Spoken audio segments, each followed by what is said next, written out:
And we're live, and welcome back to the October episode of the Saturday Sit Down. I am T. Harris at When the Needle Drops.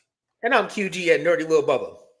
All right, so again, as we start off every show, our mission here on the Saturday Sit Down is to share our love for music in a way that's accessible for everyone, from the novice, to the knowledgeable, with the goal of never, ever, ever being loud and wrong. Let the church say amen.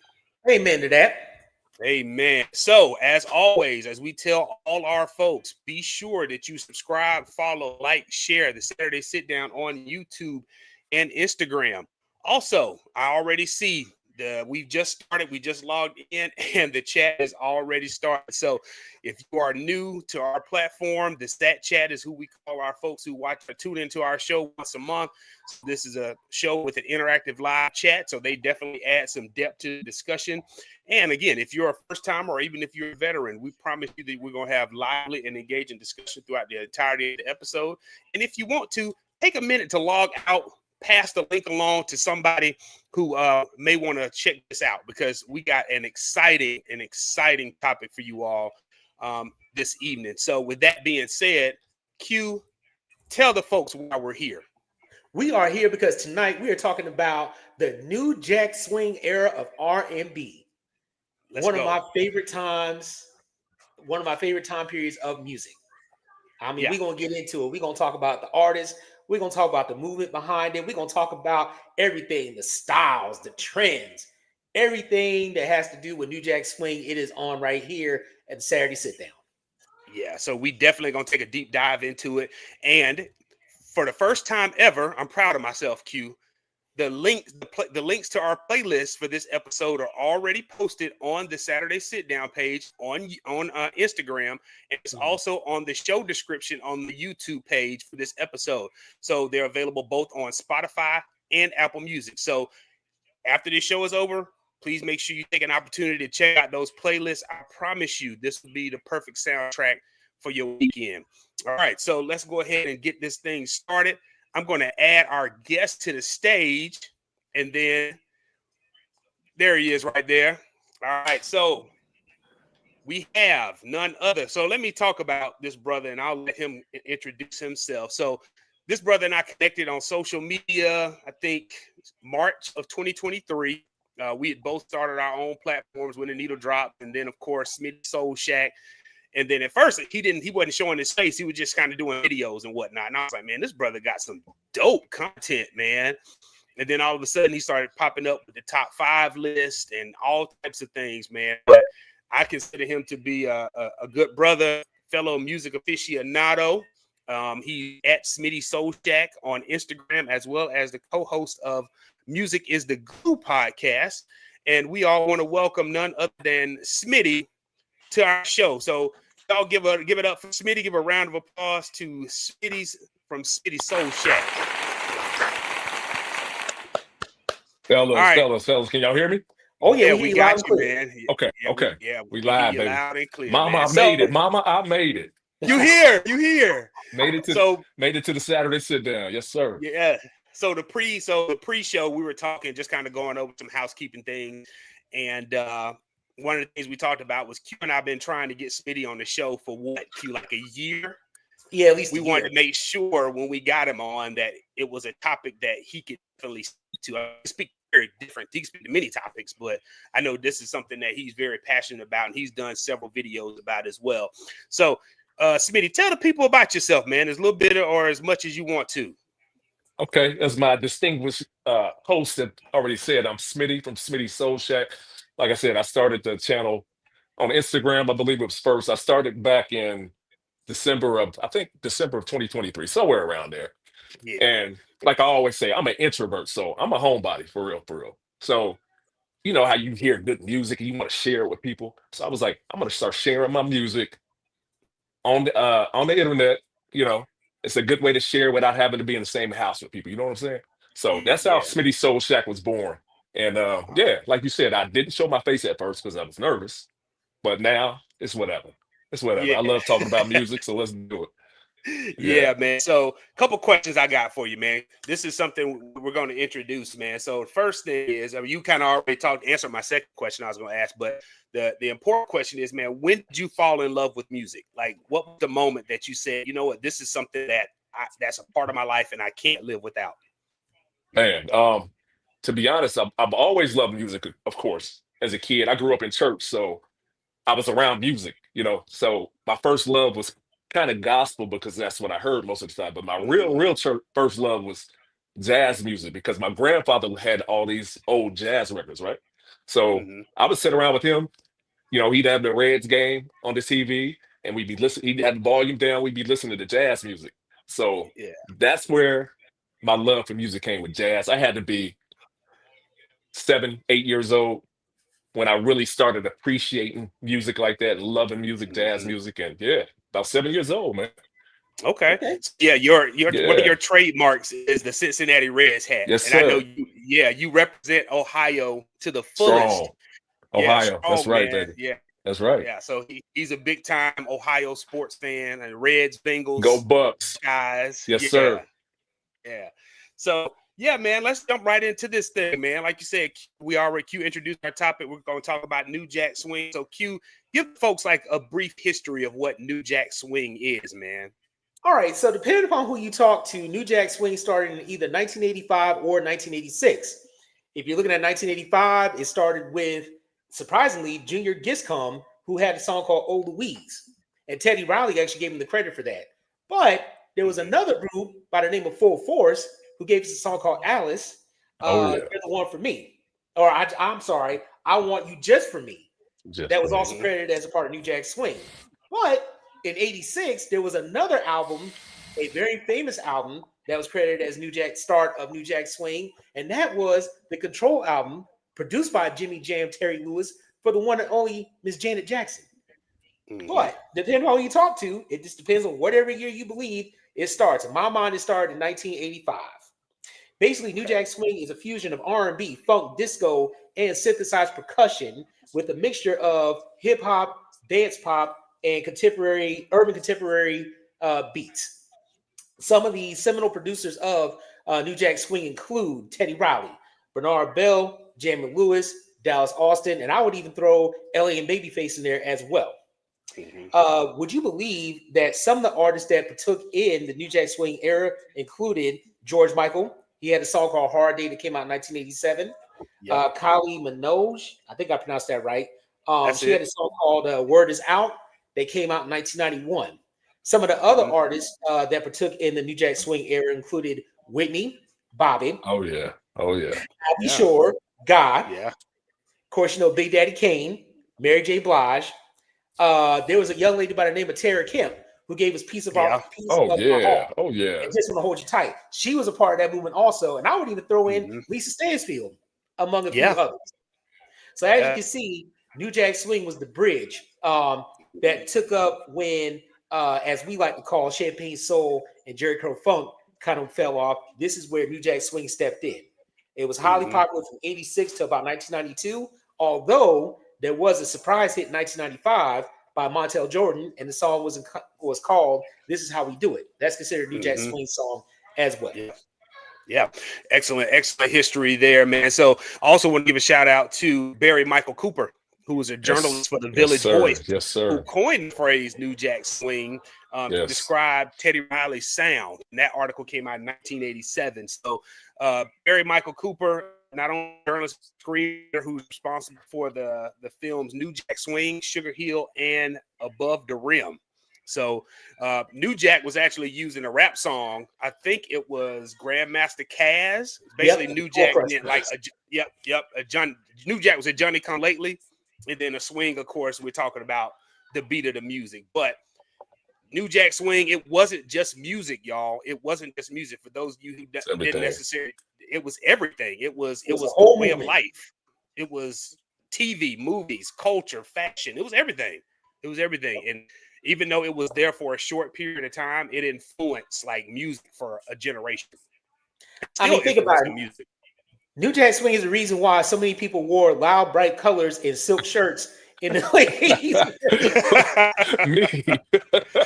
Yeah. I'm many people. Yeah. Yeah, exactly. Same here, man. Same here. Hey, I had the silk paisley shirt, so I can't say nothing. Oh, I had it all for sure. Yeah, the silk paisley shirts, the Doc Martin boots, The cross color outfits. Yeah, for sure. The haircuts. Yeah. The S curls. I wasn't allowed to have one, but other people. My mom, we couldn't afford it. She wouldn't let me get it. I wanted it. I always joke with my mom and blame her for the reason I'm bald because I put an S curl in my high top when I was like 9, and I always say that S curl was the end of my hairline, man. That did it. That did. Wait, did you have the S curl, the box, the kit, the Duke kit? Yeah, the grocery Duke store. Kit S curl box. Yep. The chemicals wasn't it, man. So yeah, so that's a fun trip down memory lane. So we're gonna jump into the Q&A, man, before we get into the songs. But so first question, Q always comes up with these questions. A brother asks some of the most difficult but thought-provoking questions. I got to give credit where it's due. So first question is, what was the first New Jack Swing song you recall? And Smitty, since you are a guest, man, I'm gonna throw that question to you to start. I kind of had a couple songs, but the first one that I remember hearing when I actually knew the term New Jack Swing, it was probably Groove Me by Guy. I'm thinking it was Groove Me by Guy. I was thinking back, like, what was the first song? And yeah, but also around that time, Just Got Paid by Johnny Kemp. That was another one of the first. But those two really stick out to me. Groove Me and Just Got Paid by Johnny Kemp. Okay. Yeah. Q, what about you, man? Dang, no. Smitty basically took what yours. I was about to say. So I'm gonna go because I heard them both. I'm gonna go with "Just Got Paid" by Johnny Kemp. And I remember that was the first New Jack Swing song I heard. I didn't know it was called New Jack Swing. Right. But I just remember, seeing family members get excited when they heard that song come on because it invoked a spirit of happiness because just got paid, and everybody gets happy when they get paid. Although I'm not getting paid right now, but that's another story. Yeah, we'll talk about that. Yeah, man. So I'm gonna put mine in a little context, man. I was a youngin, like 7 years old, and my mom brought this cassette home. I have it on vinyl. This right here. Oh yeah, classic. I just remember, like, I didn't even know who Keith Sweat was. All I know is that the Coogee sweater like caught my attention. Right. So, and I've told my story before, man. I'm the product of teen parents. So my mom was young, man. She was in nursing school, and this was literally like the soundtrack of my life. Like, these are some of my core memories attached to this music, man. Like Keith Sweat's "Make It Last Forever" album. I can't name one particular song that stood out. And then, of course, Bobby Brown's "Don't Be Cruel." My aunt was in high school at the time, and that's all she listened to. So that music kind of become ingrained in my soul, so to speak. Young guys. You were a little kid, man. I was in the mix. That was my time. I was in high school right around 14, 15. Oh yeah, that was my time. See, this is why we thought you were the perfect guest, because you're a little bit older than us, as we talked about on the pre-show. So you were outside, so you can definitely provide us with, like, the full story of like what it was like during that time. Man. See, I was like 9 years old, stuck in the house. Yeah. I was just in the back seat humming along to these songs, man. That's oh man, those were the days. Those were the days. Lying. So I distinctly remember summer. I think it was summer of '87 here in Groove Me for the first time. Riding, I can actually remember where I was. I was riding to my house down the street with my aunt. She was dropping me off, and that song came on. And I stayed in the car until the song went off. I was like, oh, I like that song. And then after that, I just started hearing it everywhere. We used to have these back where I'm from, small town, Ohio. We used to have these community center parties now. I was a shy kid, so I wouldn't dance, but I just remember Groove Me would come on and everybody on the dance floor. And that was right around the same time the Running Man started getting popular. So, people being there doing the Running Man for 3 hours straight, coming out sweating like they just left a track meet. But nobody cared because it was a good time. But it was a good time. Like I said, this was the era where cats was skinny because they danced all night long when they went to the party, man. And not only did you dance all night long, you had to dance hard. couldn't learn this hard. hard. You know, you couldn't two-step. Yeah. No, you had to dance hard. Dance hard. It was a workout for real. Yeah, so next question I have for you fellas is, so Q talked about it a little bit. Like, we're in this transitional period, like that Jerry Curl soul post disco boogie phase, and then we jump into New Jack Swing. So was the transition from that sound, that post disco boogie funk, Jerry Curl soul, to New Jack Swing an easy one, or did it seem like it hit and it changed the way music sounded abruptly?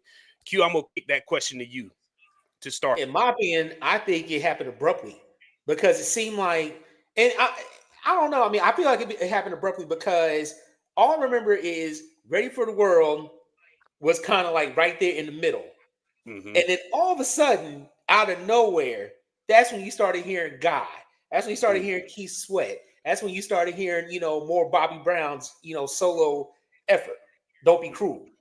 So to me, I don't think it was an easy transition. It was just, you know, here's Jerry Curl soul and champagne soul and Jerry Curl funk, and boom, here comes New Jack Swing. Yeah, I totally agree with you on that, man. So yeah, so it was like I said, it was abrupt. Like, it was, you were listening to, you said Ready for the World, Midnight Star, Atlantic Star, and then it was a totally different sound. So you know what? I'm sorry to interrupt. No, you good. For me, it was different. I kind of disagree.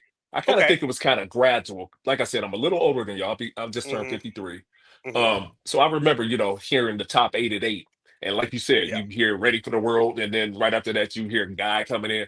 So I feel like it was a gradual. As a listener, I think it was gradual for certain artists, like, you know, Full Force, Ready for the World. It might have been abrupt for them because it was like, hey, we got to change. And you know, some of the Jerry Curl groups, they tried to make that transition. Some of them had some, you know, hits, like Full Force. They were able to have a few hits and transition. Ready for the World, not so much. But so for me, it was kind of gradual. Like, I don't even remember the Jerry Curl groups. They kind of just faded away. You know what I mean? So like I said, I think it was kind of gradual.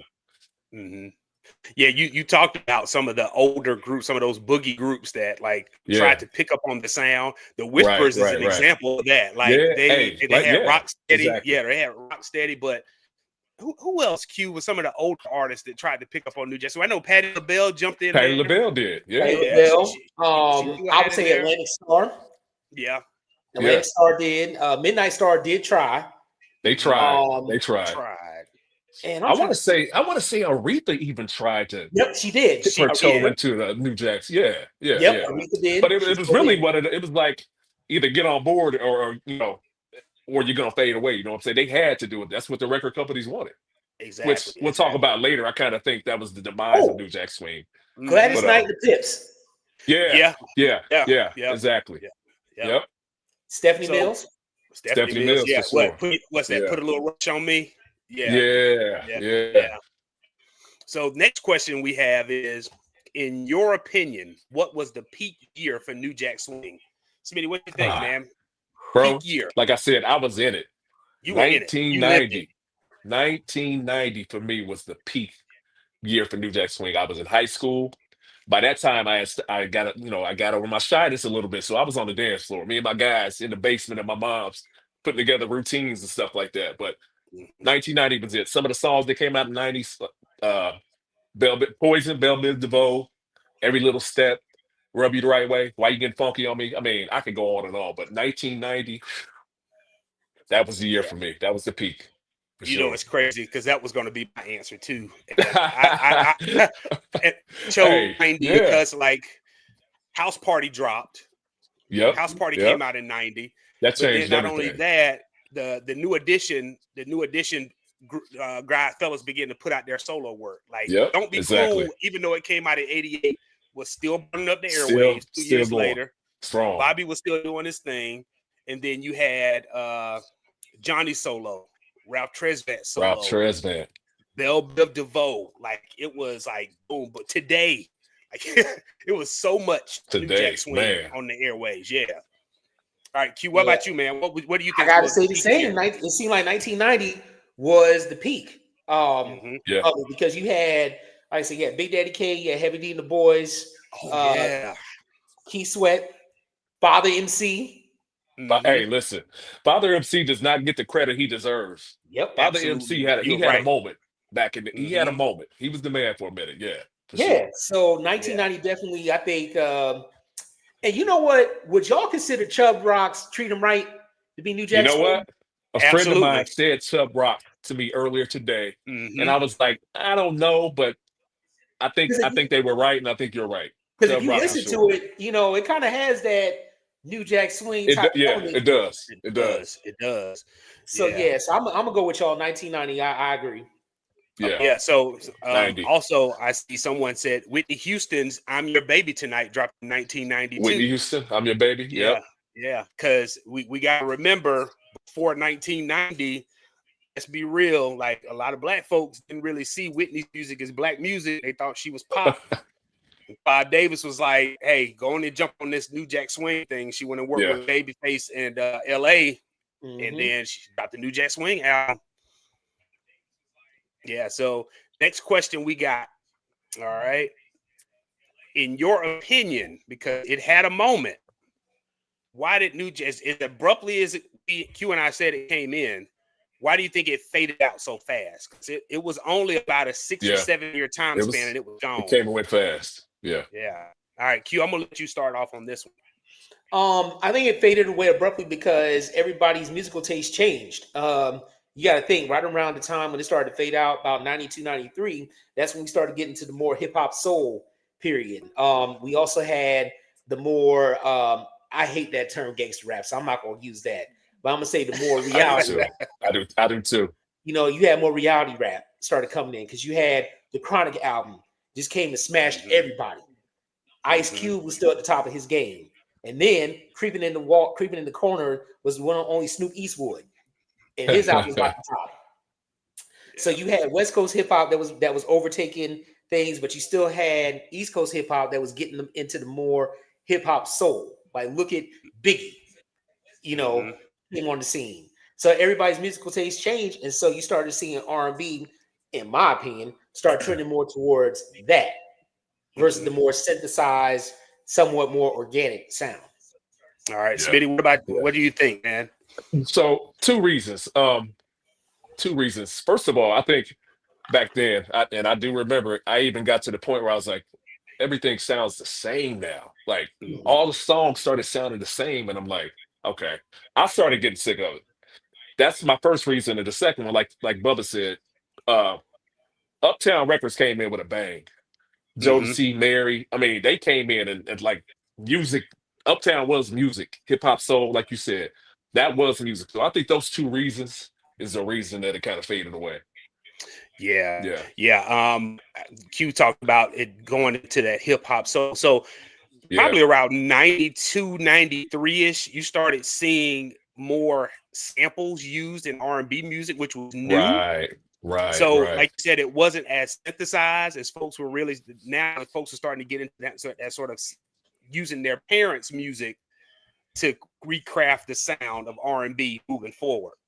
And then from there, from like 93, then you hit that neo soul period about 96, and then like boom, you get another shift. So that's just the nature of music, man. It just who's ever riding the wave and whatever sounds hot, people gonna jump on it. And I think you touched on it about the sampling because you know rap artists started with sampling before, but there was one producer in particular who decided to take it to the next level. And that's when he took it to the next level. All right. He did. That's when everything changed. Yeah, he didn't even lie or like disguise it, because you think about guys like Dallas Austin. Dallas Austin would take like 5 soul samples and meld them into one song. Yeah, exactly. This dude would just take the whole same instrumental, song. the whole song, and put a R&B track or a hip hop track on it. And who we're talking about is the gentleman who we like to refer to as he who shall not be named. That's Q's name for him. Yeah, he who shall not be named. Well, that go for several people, but you know, And one of them was actually in the New Jack Swing movement as well. He was, he was. Yeah. Yeah, definitely was. And he appeared in several of the music videos for artists in Uptown Records and began his career as an Right. A&R there, learning under Andre Harrell. Mhm. Exactly. Exactly. Yeah. Next question, last question in our Q&A session is, did New Jack Swing help push hip hop forward or vice versa? All right, Smitty, what you think?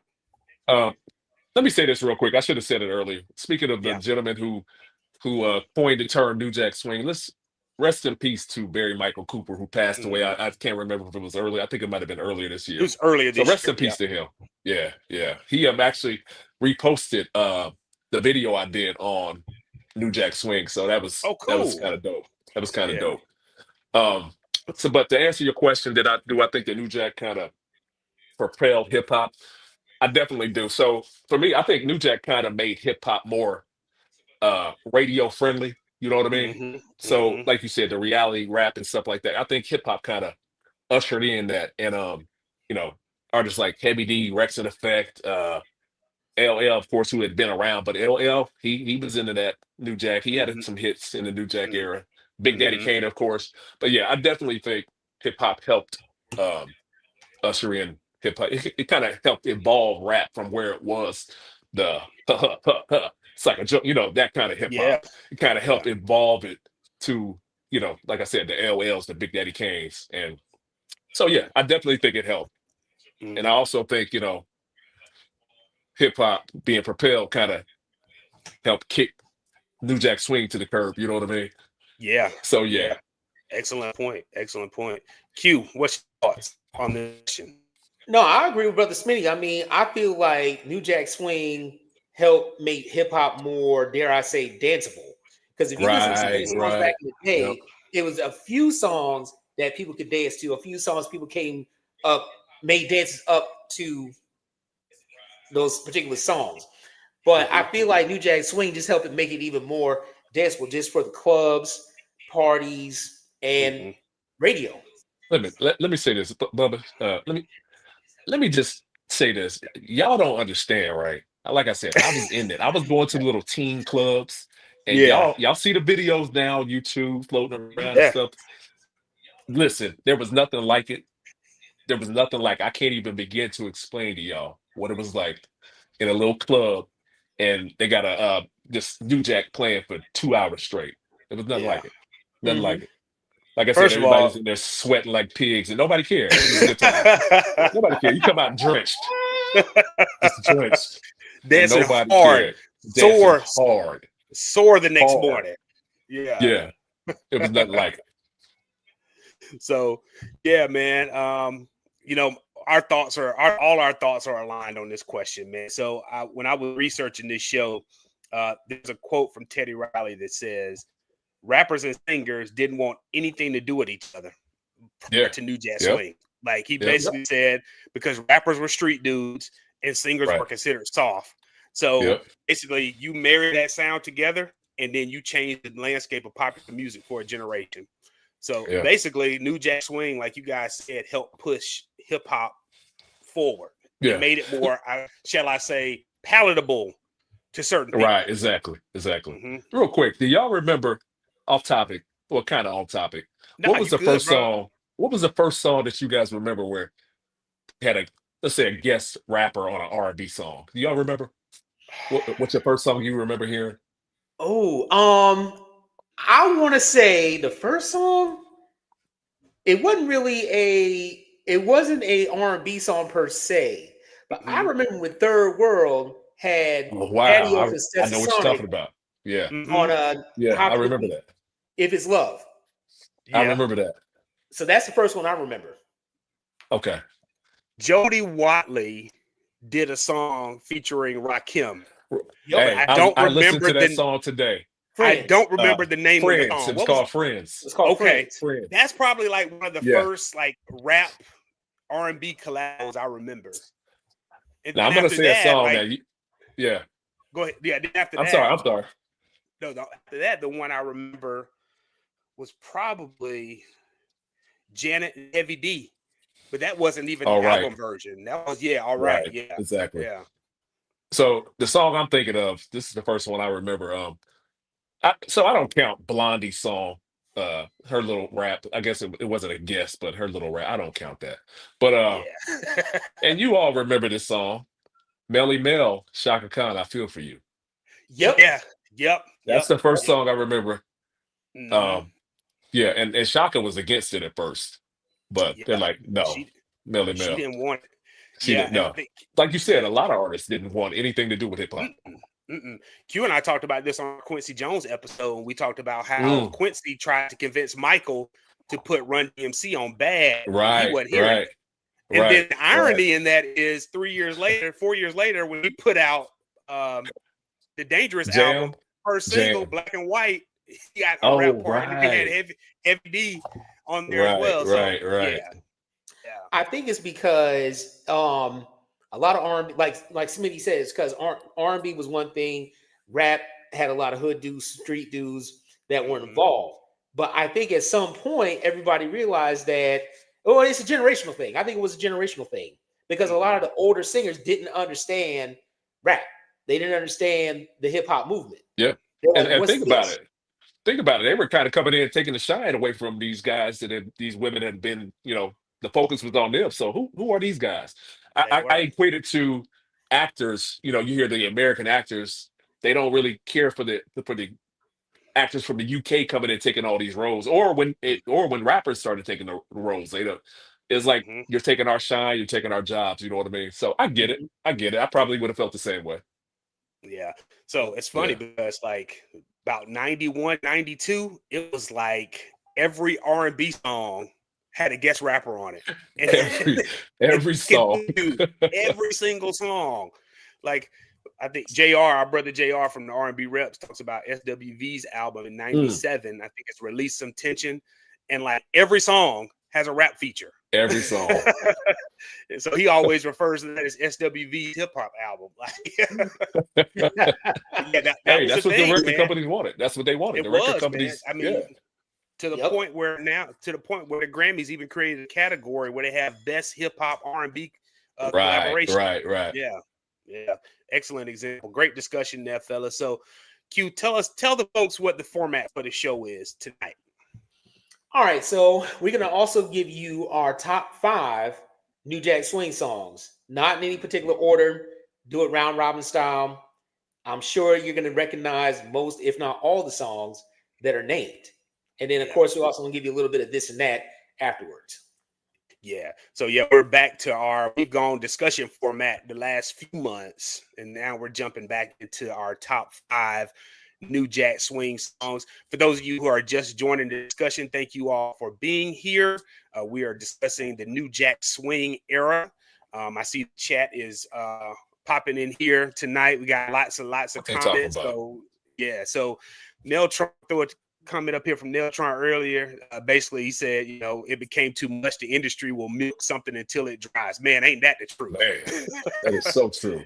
Yeah, So he true. said LL Cool J took all the R&B singers shot. Dude, for real. For real, he did. For He real. did. He really did, man.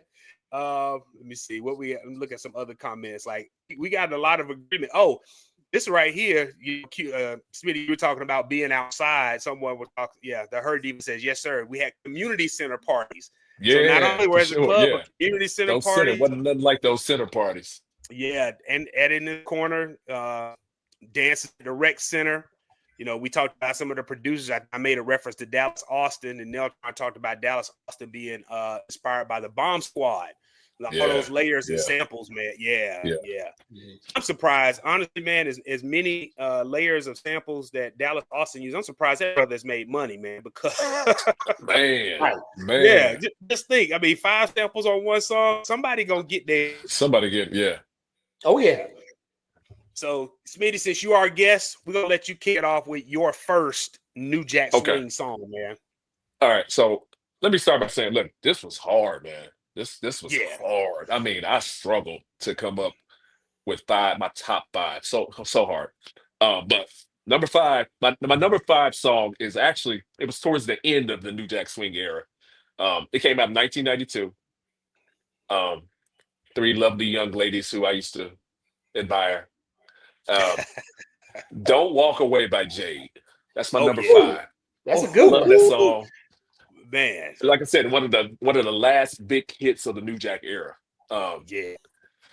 I mean, whew, yeah, Yeah. yeah, Them sisters was, as the kids say today, the sisters was tough.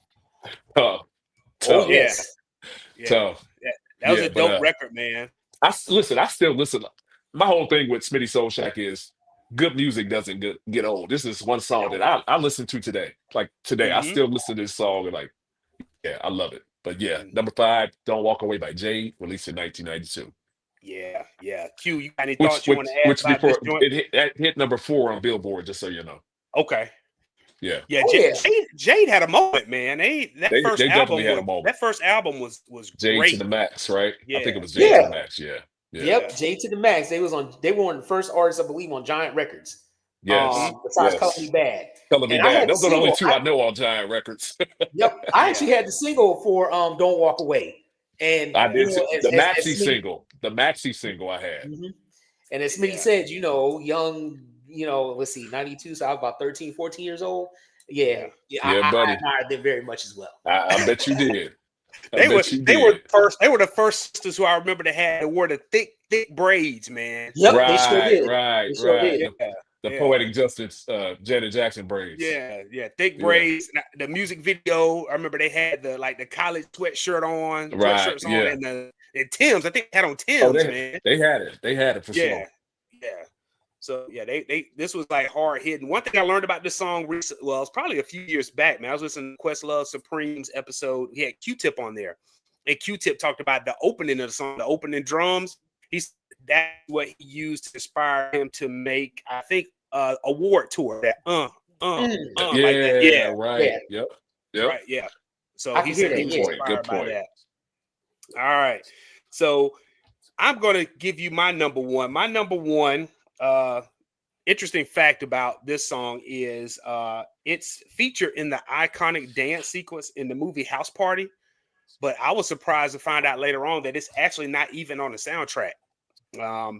So that song is from this group's 1989 album Smooth, and the name of this song is Ain't My Type of Hype by Full Force. Classic. Yeah, Yeah.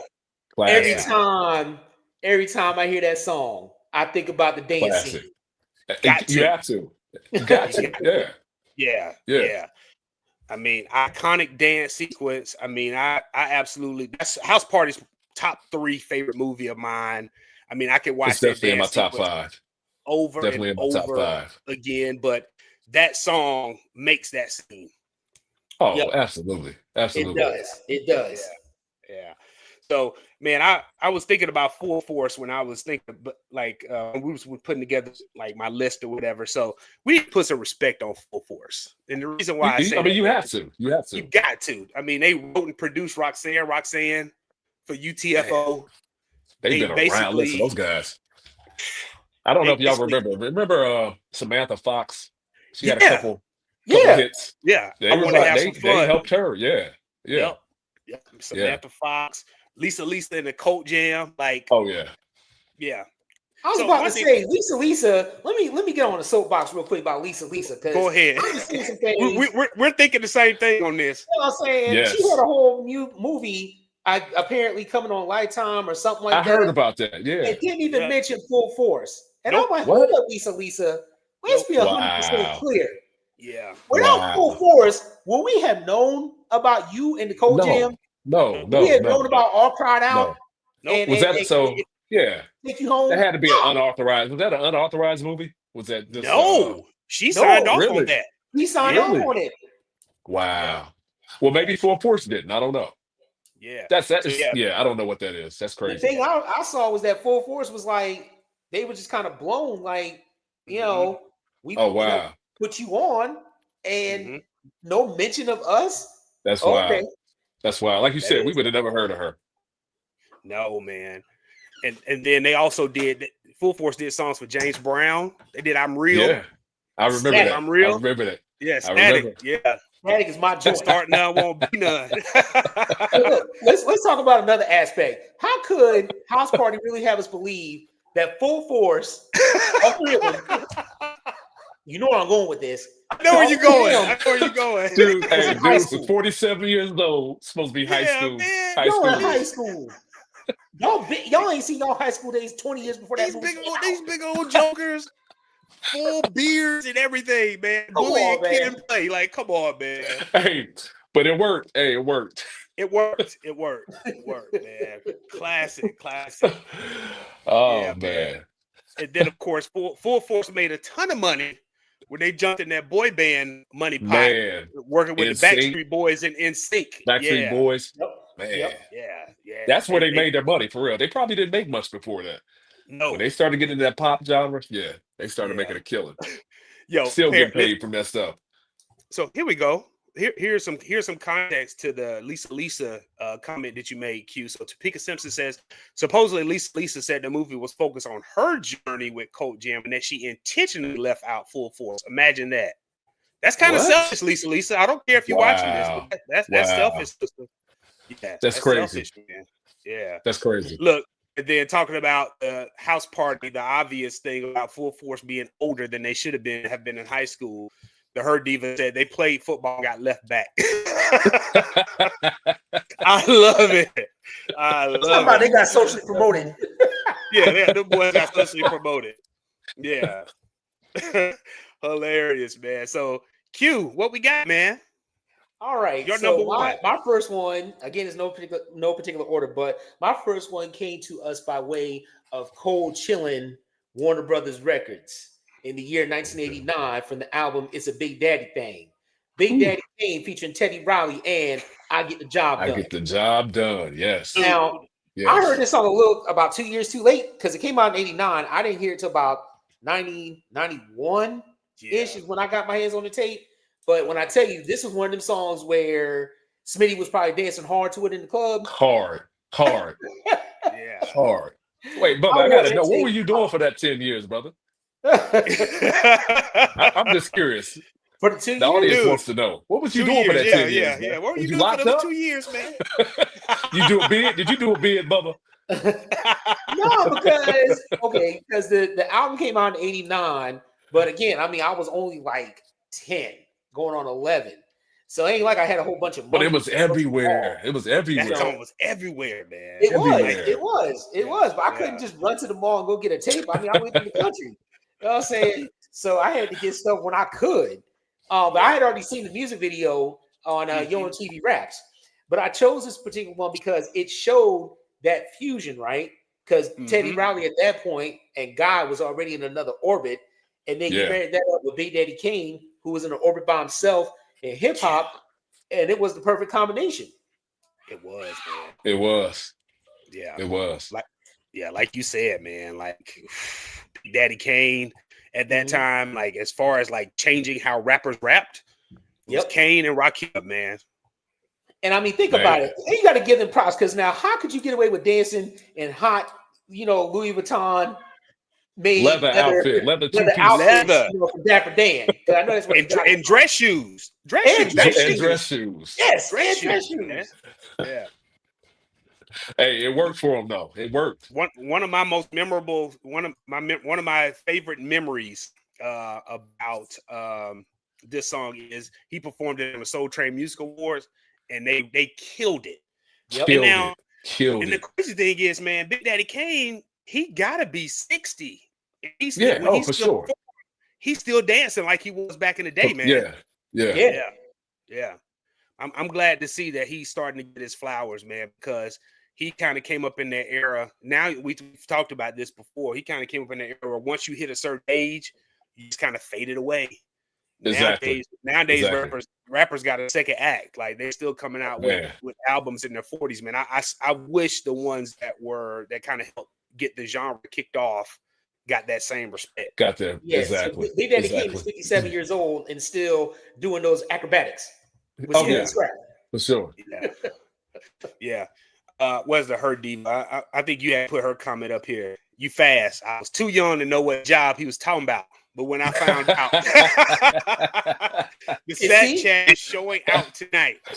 But see, it goes right to people didn't necessarily hear the music. We heard the beats. We might have heard bits and pieces of the song, but you know, like her diva said, it wasn't until I got older. I was like, oh yeah, Big Daddy Kane was putting in work.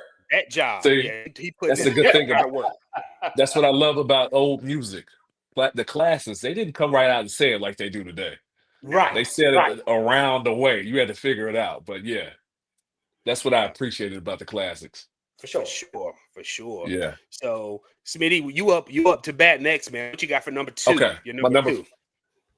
So I'm doing it backwards. That's The fine, Last dude. Jade was number 5. Okay. Yeah, yeah. So So my we number good, man. 4, I went back and forth if I wanted to put this one on my list because I got a little beef with this dude. Okay. So like I said, I I was in high school and this dude he kind of started a little phase during my high school years where the girls wasn't really messing with us dark skinned dudes, man. So I got a little beef with Al B. Sure. But my song is Off on Your Own. It's a good song, but I got beef with it. Yeah, yeah. You got 1988, Al B. Sure. Listen, yeah. I'm like, hey, Smitty couldn't get no love, y'all. Couldn't get no love. Couldn't get no love. Oh man, I wasn't that light is skinned and hilarious, curly hair, man. so Yeah, light skin, but curly yeah, I'll hair. be sure off on your own. 1988. I mean, Yeah, it's a banger for real. I remember it seeing the is. It video, is. that black and white video. Mm-hmm. It Yeah, would play over Yep. and over and over on Video Soul, on BT, just over and over. But it was a good song. I got to give it Oh to yeah. him. yeah. I'm like, who is I this give big it to him. linebacker dude making this music and the ladies love? They But loved yeah, him, man, off on your and own album. They love he that dude. and he always wore the asset wash denim. He always had Oh, the I was denim about to say he jacket, had the the whole matching outfit. jeans, the whole outfit, He had the whole white outfit, button the up underneath. jacket, the jeans, Yeah, everything. Al yeah, he B, kicked off the listen, light man. skinned Cruder era. He did. And He then kicked it Wesley off. Snipes came in '91 and just took it from us, man. Give me that. That's right. We Wesley love had to you, come back Wesley. to his We dark love skin you, though. Wesley. Yeah, Wesley He took brought the it back throne home from the for light us. skinned brothers, He man. brought it Yeah. back home for us. So I think Al B. Shore and Heavy D were family. Yeah, I think they were like cousins, They right? I are know From they Mount were in the related. Vernon. same Yeah, Both of area, them were. yeah, Yeah, yeah. yeah. and I feel All, like they all, were family. all from Mount And Pete Vernon, Rock. man. And Pete Pete Rock Rock. also Pete related. Rock's Yep. cousins too. Yep. Yep. Yep. And it's funny because Al B. Shore was the one that kicked off that whole Uptown era because he was the first artist to come Yep. out. Mhm. Or he might have been was it Heavy D? No, he was the first artist No, He you was know the what? first. on Uptown. I Or was think it? Jeff Red was the first artist Jeff Red on was Oh first. yeah, I Uptown. forgot about Jeff Red. Yeah, yeah. Jeff Red, yeah. So yeah, I think it was Jeff Red, Al B, and then Heavy Al D. B. Yep. Yeah, yeah, I think that was the order. Yep. yeah. But yeah, man. Al B had his moment. Real Now, talk. listen, speaking of Jodeci, Al B wrote some of their hits. Hmm. Kevin Campbell hits. Al B, he had a pen game. For Oh sure. yeah, Oh yeah. Al B was a yeah, bad man. yeah. Oh yeah. He was Oh a yeah. bad man. He's a bad I Al dude. still B's got one that beef doesn't with him, get but he his was credit. bad. Yeah. Al B doesn't get the credit that he deserves as No, being no, he a didn't. in-game and/or producer. Hmm. He didn't. Exactly. And also, we're going to give shout out to his songwriting partner and producing partner, Kyle West. Kyle West. Yep. Kyle West as well. Yep. Yeah, them brothers definitely had they had a moment, man. Man, they And had a people, moment. we talk a lot about I think wasn't the name of the album, In Effect Mode, but his Yeah. second album, Al B's second album was dope too. Oh, Oh, yeah, I Sexy love that Princess. second album. Yeah, Yeah. yeah, I love that album. That was a great album. yeah. Excellent Absolutely. choice there, Smitty. But you're right, man. I have a quick story about Al B. Sure, that first tape, man. I remember my aunt had that tape. She was watching my sister and I while my mom was at work, and being a music person, I was messing around with the cassette. My mom had one of them dual cassette decks, and I erased her Al B. Ooh, Sure tape. y'all had money. Y'all had money. Well, I don't know, man. I wouldn't Y'all say had that. the dual cassette. I wouldn't say that. Whoa. Yeah, she had the dual cassette. Yeah, You dual cassette with the erased her vinyl. Al B. Shore. I erased her Al B. Sure tape. You What? deserve to get a beating. I did. Yeah. I did. Yeah. I did. Yeah, I would have told you. You can say it. Yeah, my aunt tore my. She tore my. I don't know how ass up. YouTube is. I had to catch myself. Nah, you good. My aunt tore my ass up, boy. But thinking back, I deserved that because I would have did the same thing if the shoe was on the other foot, man. You know what I'm saying? All right. So my number 2 is from a gentleman. He's actually from the group New Edition. This song came from his 1990 self-titled debut. It's the third single from that album. It's actually his third straight Billboard top 5 R&B hit. And that song is Fairweather Friend by Johnny Gill. Y'all Man. love this song. Man. I absolutely love this song. Love that song. It's Today, written, still love it. Still today, man. Yeah. Babyface, LA, Daryl Simmons.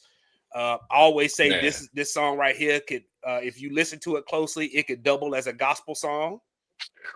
Yeah, Man. yeah. Johnny did his thing, man. Johnny came out hard with that album. I gotta give it to him. He came out hard. 3 top 5 R&B Came hits. out hard. Yeah. And then even the deep cuts, man. Yep. I think I got that over here somewhere. I'll pull that out. And as you can see, I'm not in the Soul Shack. I'm traveling, so I can't pull my records out. I'm kind of jealous that you pulling out these records.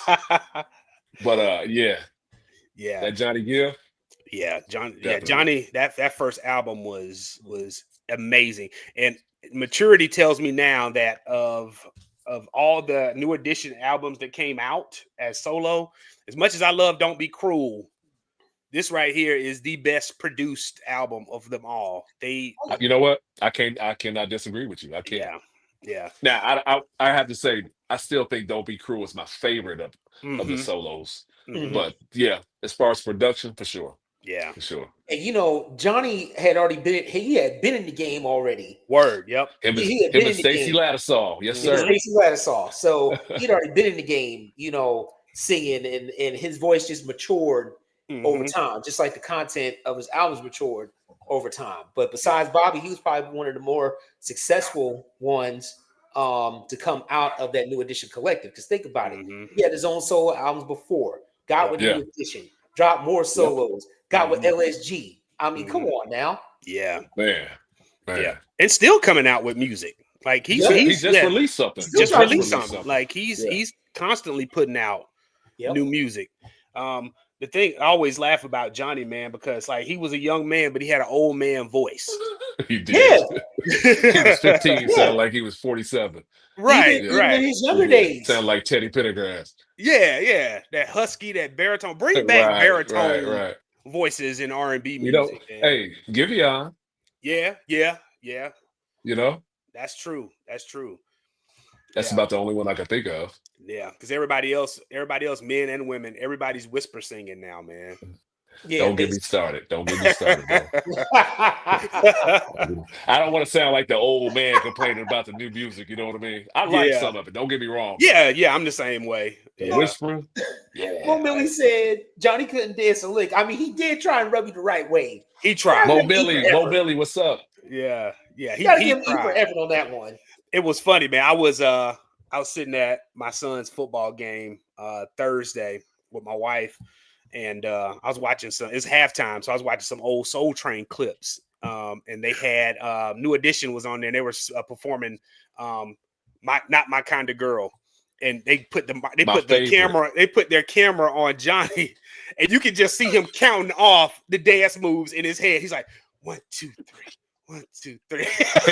The dancing is not his forte. Johnny, it's not, man. Even to this day, the last time I saw him a few years back, he's still just Johnny. Right. That ain't his thing. Yeah, that ain't his thing. Yeah, that's his heart. Oh. Hey, LJ made a good comment there. She said New Edition and their individual success should truly be studied. I totally agree. I agree. Listen. Yeah. It's amazing, man. Yeah. Of all the groups I could think of, for all of them to go solo. And what's crazy is people I remember wondering, what is Ronnie and Bell Biv, what are they gonna do now? I really remember thinking that. Like all of us saw it, like they don't really sing. Ricky can sing a little bit, but what are they gonna do now? And they surprised us all. They did. They surprised us all. They did. They got with the Bomb Squad. Bomb Squad. Yep. Oh, yeah. Man. All right. Man. Q, what's your number 2, brother? So my number 2 song comes to us by way of Vintertainment Elektra Records. Year was 1987. Song is entitled "I Want Her" by the one and only Keith Sweat. So I had to pick this one because the song was awesome. It encapsulated everything there was about the time period, the era, New Jack Swing. I mean, come on now. Keith came out with the Coogi sweater. He had on purple leather pants. He had the old lady at the Apollo grabbing on him. Yeah. Oh, Keith. Keith was that dude, man. You He know, was. even though he used to cry and whine in his songs, for some reason it Begging worked. ass Keith. Yeah. You know what I'm saying? It worked. I don't know how, but it all worked and it all came together. But that song right there should have been Song of the Year for 1987, or at I least agree. I agree. But I agree. yeah, it just encapsulated everything there was about that movement. Yeah. But the whole album was also dope, not just that one song. Dope. If you go back and listen to it, I mean, Golly. you can play that straight through. You know how people like to say no skips? Like there No are no skips. on No this skips. album, man. None. And Like, one of my favorite songs ever is on that album, Make It Last Forever. Yeah. Oh yeah. Oh, you got listen. You put on Make Listen. It Last Forever while you driving. Look, you have to slide the roof back. Yeah, Man. You have to slide the roof back or drop the top. Man. Drop top. I have a full-fledged concert in my car when that song come on. Word. So Topeka says that whole album was a moment. Smitty, man, it was a like moment. I said, I remember this like core memory, like having this cassette like on my mom's dresser and listening to it in her car. Like you were there, man. Like you were like you said, you're a little bit older than us. Like tell us what it was like when I Want Her hit and some of these songs off this album, man.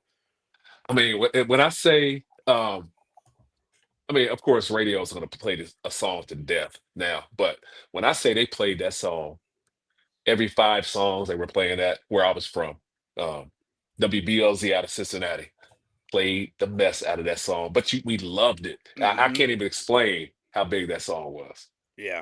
Can't even explain. Yeah. It was huge. And he came on the scene hard. Yeah. He came on the scene hard. And after that, the rest is his history, as they say. So interesting fact I learned about I Want Her. It wasn't even a single. Like radio caught it. See, that's back in the day before there was like prepackaged programming. Yep. Radio caught a hold of the song and blew it up. Like the only video you can find of I Want Her is when he performed it at the Apollo. Yep. That's it. Yeah. Yeah, man. All right. So we're gonna jump into our number 3s. All right. Smitty, you up the bat. What you got for your number 3? All right, so we've been talking about them. I feel like I know these guys because we literally are like right around the same age. New Edition, of course. I remember. I like to when I hear certain songs, they take me back. Like most of us, it takes me back to certain places. This is one of those songs where I remember exactly where I was. I was in Middletown, Ohio, Michigan Park, about 2 blocks from my house, playing basketball. One of the guys had one of those big boom boxes out there. We had a music playing.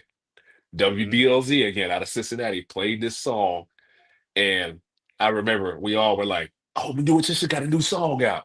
If It Isn't Love, when that came out, because they had been gone for a minute, we didn't know what was going to happen with Johnny being gone. I mean, with Bobby being gone, are they going to replace him? But when that song came out, man, listen. Yeah, it was wild. It was a wild time. Crazy time. Yeah, you got the indie heartbreak. Stop showing out. Yeah. But,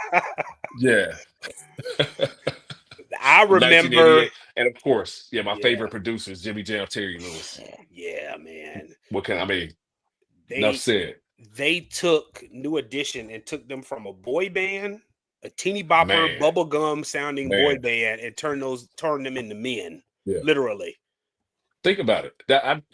I can't, and I thought about this. I can't think of any other producers that would have been able to transition them like that. And I thought, like, who could have done that for them? I don't know. And I thought about it. I'm like, New Edition, because, like I said, we were the same age. They were getting out of that teen popcorn love type stuff. Like, what are they gonna do next? We're grown ass men now. What are we gonna do? So when they came out with that, listen. Yeah. I love the documentary. Not the documentary, the bio. I call it bio documentary on BET. And Ralph was about to leave and go solo. They brought Johnny Gill in. He heard Johnny sing. He was like, I ain't going nowhere. He thought about that thing, man. Yeah. So I don't know how true it is. I don't know if it's an urban myth, but they say a lot of the songs on Bobby's second album, Don't Be Cruel, were meant for Ralph. I don't know how true that is, but that's what I've heard. I've heard that too. They said they were meant for Ralph. Yeah, I believe it. And Ralph Tresvant's fatal mistake was signing with MCA. He should have just went ahead, left, and signed with Hollywood Records. Exactly. Or another label. I agree. And I felt bad for Ralph because of course now we hear things, but they're talking about like on any Heartbreak. A lot of the times Ralph was the only one in the studio singing all the vocals, He was. background, Yep. everything, and the guys were. I think that was part of the tension that was in the group too. That was part Yep. of it.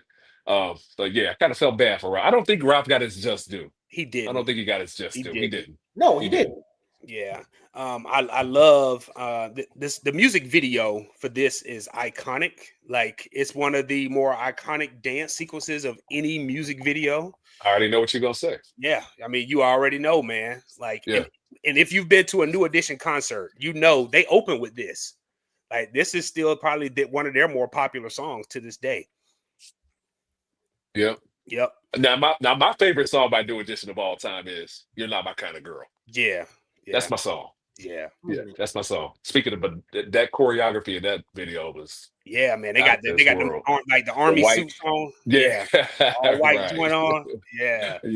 Yeah. I love Jimmy Jam's story about how on Any Heartbreak album, how they slowly introduced Johnny Gill to people. Yeah. Like first song was New Edition to the core, dance, Yep. Ralph, background vocals. Yep. Second song, You're Not My Kind of Girl. You're Not My Kind of Girl. They got Johnny just a little bit. And then you got full-fledged. You got Johnny. full-fledged Johnny. Can You Stand the Rain? Like that was perfect. Yeah. It was perfect. That was the perfect rollout for him. It was. Because I remember a lot of people were mad they replaced Bobby. Like, who was this dude? Yeah. Yeah. No, for real. Yeah. You and I've talked about this, like my aunt being one of them who was a Bobby Brown stan. Who was pissed that how dare you replace Bobby Brown? Yeah, what's wrong with y'all? All right. So my number 3 is I always say we need, this is the era when rappers were still dancing in videos. We talked a little bit about that with Big Daddy Kane. This brother still, to me, don't get the love and the recognition he deserves. And this song is from none other than Dwight Heavy D Myers from Money Earning Mount Vernon. And that song is Now That We Found Love by Heavy D and the Boys featuring Aaron Hall. Man, this song, when you think of New Jack sound, like you already dancing.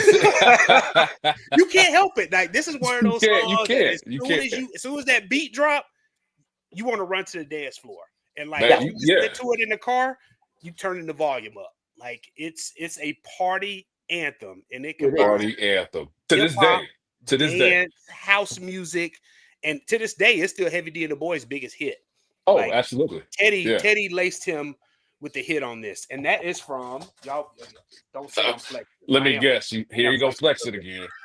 Yeah, this is from Heavy D's album. I'm sick of you.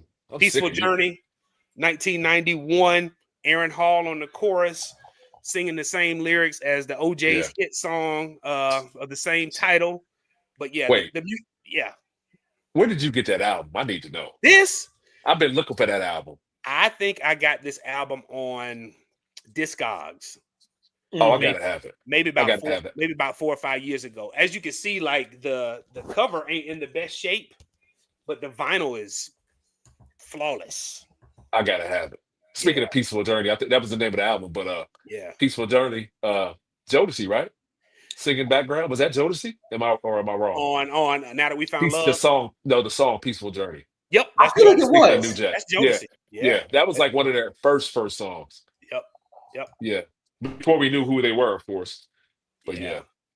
But I love this song, man. The music video's dope. But they got the different color rain suits on. Yeah. Yep. Yeah.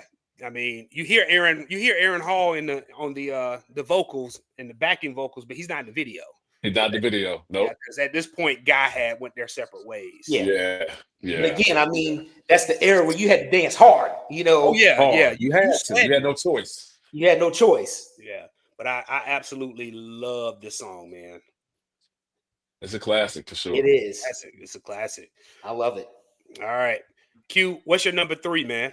All right, my number 3, we've been talking about this particular person just about all evening as he was one of the faces of New Jack Swing.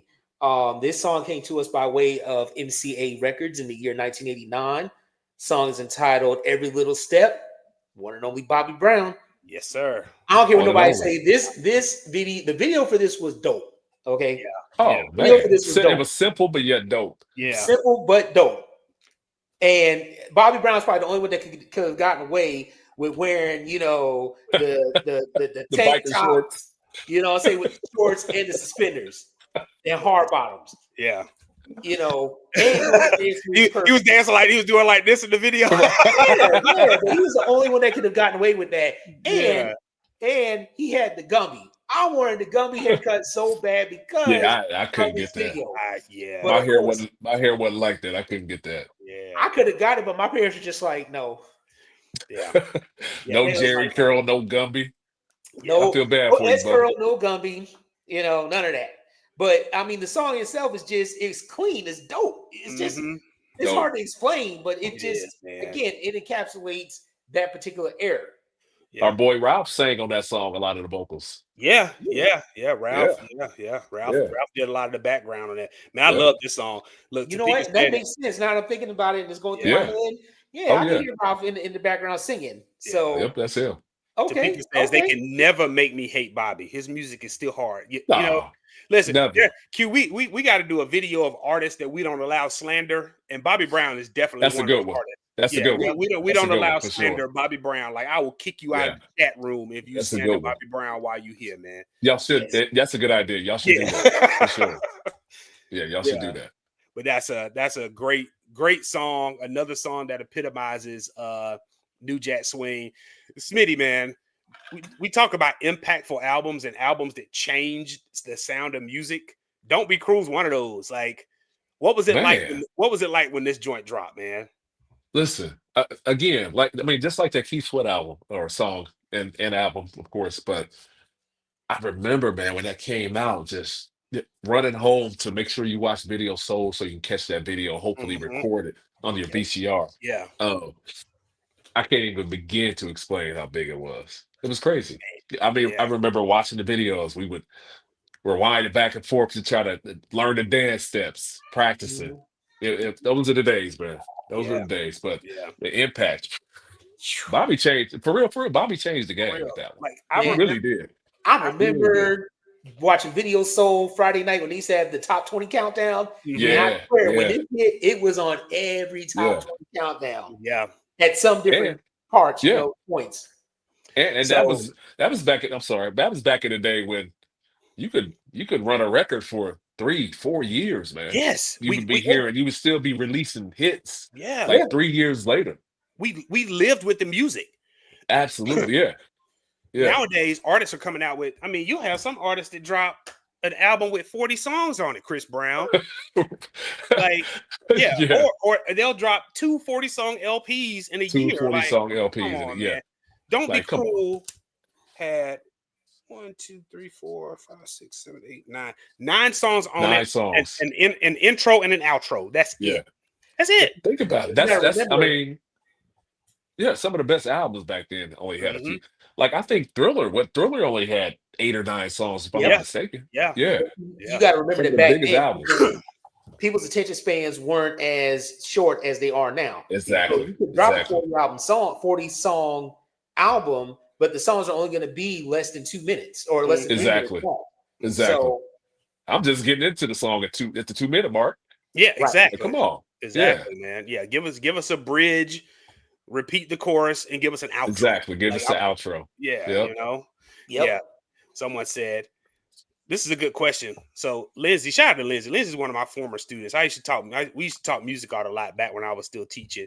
How many songs charted on this album? Don't Be Cruel. Don't Be Cruel. My Prerogative. Every little step was a moment. Every little step.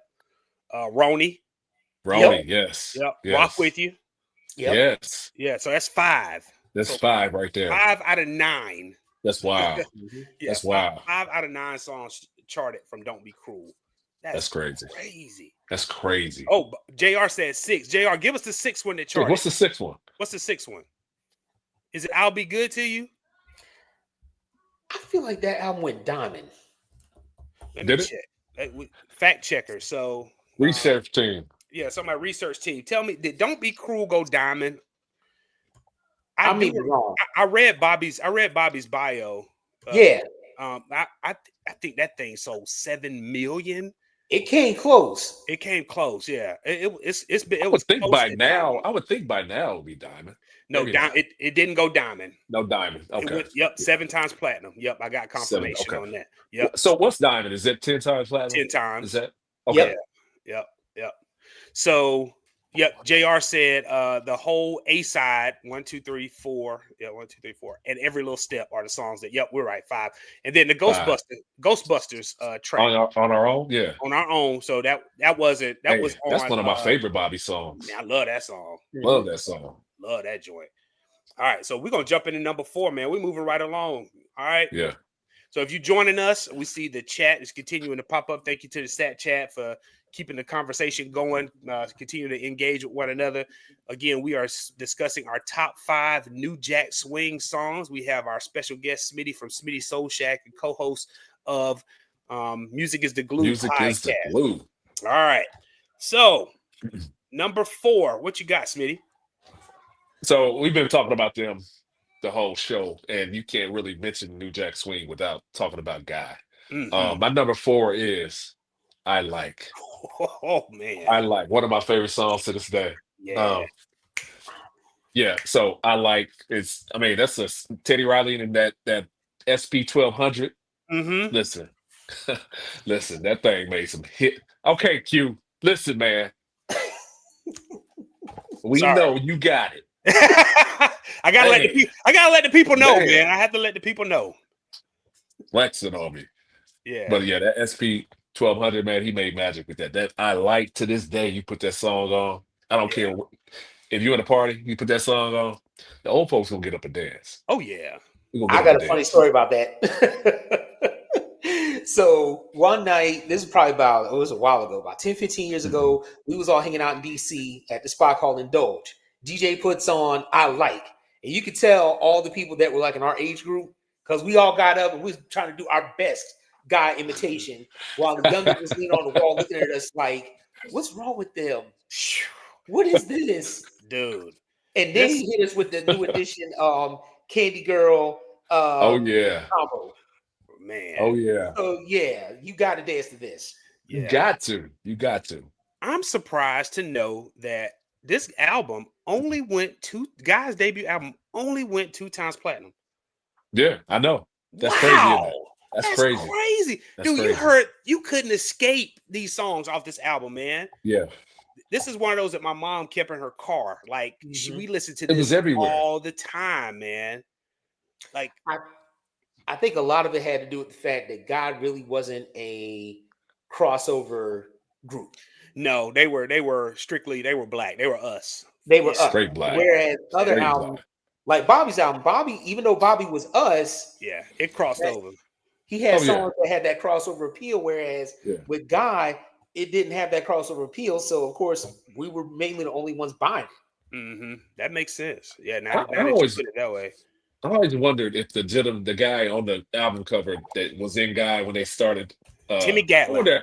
Timmy Gatlin, thank you. I always wondered, like, I haven't seen any interviews or anything. I always wondered how he felt about the success of Guy and him deciding to leave the group. Yeah, there is a really good podcast that I listen to. I've shared it with Q and a few other folks. It's called Jacked on Apple. You can find it on Apple Podcasts and Spotify Podcasts. But it gives you the backstory of New Jack Swing, and it talks about Timmy Gatlin. And part of the reason why he left the group was because of shady management by Gene Griffin. I was going to say, yep. Okay. Yeah. Q and I, we talked about this. Artists complained about him. Yeah, he's Gene some Griffin, shady business practices. Gene Griffin was like R&B Suge Knight, basically. Right. He strong-armed them dudes. And right before, that's why Timmy Gatlin's on the cover and not Damian Hall. Right. So they had already done all the rollouts, press release, photo shoot, and all that. They get ready to sign their contract, and it says in perpetuity. That's crazy. So he goes and takes the contract because he doesn't understand what the word perpetuity means. And somebody read it and said forever. Forever, bro. Yeah. So he went to Aaron and Teddy and was like, yo, this dude doing us foul, man. But they didn't see it because Gene Griffin was just giving them money. Yeah, exactly. Yeah, and Penny, Timmy was you think playing. about it, it was like pennies for real. Yeah, Timmy was playing a long game. Like, yo, Yeah. we need to get paid. Like, we about to blow up, and Teddy and Aaron didn't want to hear it. Yeah. Yeah. So if you go back and look at all the song credits for Teddy Riley from like 87 to the time he started working with Mike on Dangerous in 1990, Yeah. all the song credits for Teddy Riley says executive produced by Gene Griffin. That's good. Gene Griffin. Yeah. That's crazy. You know, I'm seeing a trend with this particular record label. Was it Uptown? Uptown. Well, not just Uptown, No, but MCA itself. MCA. Yeah. Uptown. I think Uptown was a subsidiary of MCA, right? Right. Yes. Yeah. Yes. They had to deal with Uptown with MCA, but I see a trend with MCA Records. Mm-hmm. Yeah. Yeah. You know what Tribe said? Terrible contracts. Yeah. Shady, baby. Shady. Industry rule number 4080, man. 4080. Yeah. Yeah. All right. So that's an excellent choice there, man. Like, I think when we did our cookout episode when we were still on Instagram, like I Like was one of the songs that definitely will set a party, cookout every time. Wedding reception. It don't every matter. Time. Oh, look. And Teddy Riley did the same thing when he swindled Pharrell and Chad the Rump Shaker. Right. And as they say, hurt people hurt people. Hurt people hurt people. All right. So my number 4, man, I'm gonna go completely in left field, but this group I consider them to be of the new Jack Swing era since they debuted in '92. These gentlemen are alumni of Howard University. 3 of the 4 members are members of Q and I's beloved fraternity, Alpha Phi Alpha Fraternity Incorporated, and those gentlemen are named. Their name is Shy. They go by the name of Shy. And this song is their 3rd single from that album, If I Fall in Love, and Baby, I'm Yours. That's my number. That was my jam. Dude, I love this song, man. And them cats, when I tell you these dudes can sing, man. Jam. Yeah. I put in my notes, I put singers, not singers. Singers. Yeah. These guys can sing, man. Oh, for sure. Yeah. And I've had this conversation. Yeah. I've had this conversation with And In This Corner, my man from And In This Corner, and we talk about Shy, and Shy kind of got lost in the sauce a little bit. They did. I mean, they were uber talented, wrote and produced almost all the album. They just kind of got lost in the sauce. Like it just wasn't good timing when they released. Yeah, exactly. There was so many good male R&B groups at that time. Then. So many groups. Yeah, the groups ran things in that era. Yeah. Again, I go back to my earlier statement. I see a trend with this particular record label. Oh yeah, because they were. This is another MCA group. They were signed to Gasoline Alley MCA Records. They were. Yes, they were. Oh man, I never thought about that. I never thought about it. Almost every artist we talked about in our list was an MCA artist. MCA, yeah, exactly. So it's obvious somebody at MCA had an ear for music, but as far as like contracts and doing people right, not so much. Yeah. Someone said, so Timogen said, this show must be making Timogen reminisce. He said, can we please go back in time for like a year? I wish. Man, I wish. I wish. Smitty, we talked about this, man. Like, we took for granted just the amount of good music that we had during this era. We definitely did. Like, we thought it was going to stick around forever. Definitely. Yeah. We definitely took it for granted. Yeah. Man. But yeah, this is one of my favorite songs. The late Ananda Lewis is in the video with the fellas. The video shot at Howard University. Yeah. I mean, these dudes, they could harmonize. I mean, these brothers could sing. I absolutely love this song. I think the video started out with them singing a cappella, right? It did. Yeah. Yeah. Man, I always say, man, bring back male vulnerability in songs, man. Everything ain't got to be about smashing, yo. Yeah, man. Listen. Yeah. Everything ain't got to be about smashing, man. Like these dudes, like, I'm yours if you want me. If you need me. Yeah. You know? Realize, girl, my heart is in your hands. Like, come on, man. Nobody talks about that kind of stuff in songs no more. Loving you forever, baby. Yeah, loving you forever. They don't talk like that no more. You know, what we got now. Yeah, I know. Like I said, everything ain't got to be about smashing, man. And even Mo said it as well, man. Bring back bridges and harmonies and key changes in songs, man. Do Yep. y'all think it'll? Do you think it'll ever come back? You know what I think? I was think talking it to my. will. I think it's I going do to. too. I was talking to my wife about this at the game because the cheerleaders for my son's team were dancing to a '90s like New Jack song.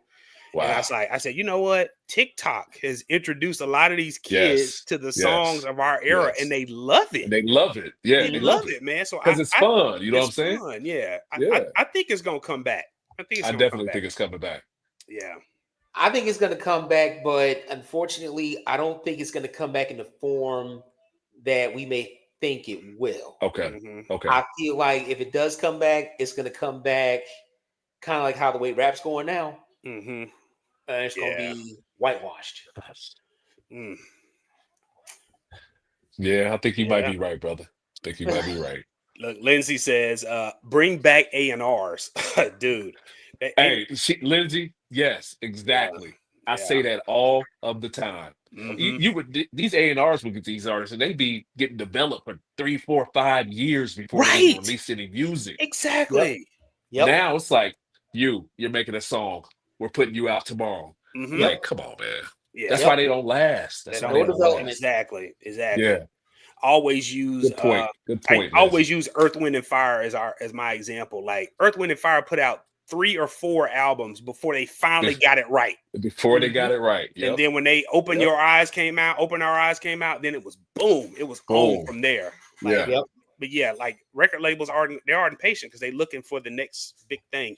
It's all about singles, man. I just want to get back to making albums, like it's all about quality albums. Yeah. Everything is singles driven, man. You have to literally go down a rabbit hole to find an independent artist in order to find music that I would consider to be Exactly.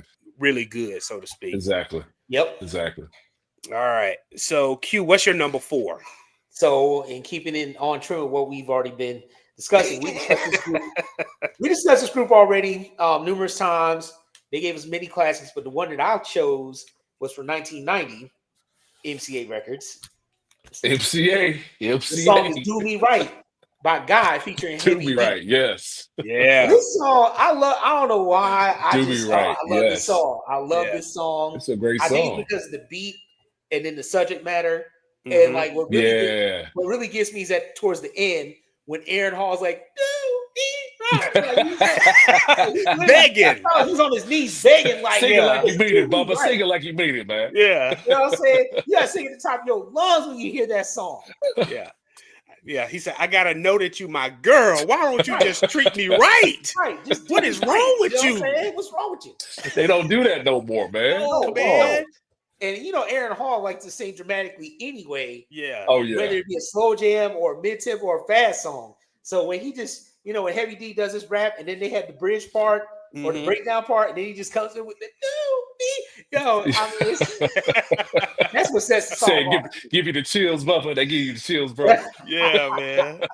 You gonna make me listen to that song tonight. I know, man. Do me right. I actually was listening to it yesterday on my way home from work. And so I was like, I see why I like this song so much. And again, it encapsulates, that era, Yeah, for sure. Yeah, man. Like the perfect title for this album was The Future, because so this sort of carried New Jack into the next phase. After this, Teddy worked with Michael, and it was like boom. Yep. Yeah. But then it went as soon as it was gone. Came and went. Yeah. Yep. Yeah. All right. So now, y'all, we are on our last song. We are on number 5. All right. Smitty, what is your number 5, man? Listen, so for me, it was no debate for me.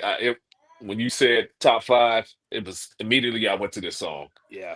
One of my favorite artists, rest in peace, from 1989 album, Big Time. Oh, yeah. Heavy D and the Boys. One of my Somebody for me.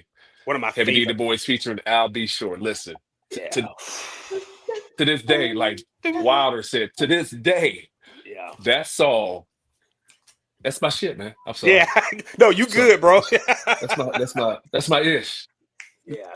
Listen, I'm sick of you. this album cover, I remember I wanted this poster like in my room. I had a poster. You had the poster? I had a poster. And I'll tell it was you a why smaller poster. It was in the Right On magazine. Yeah.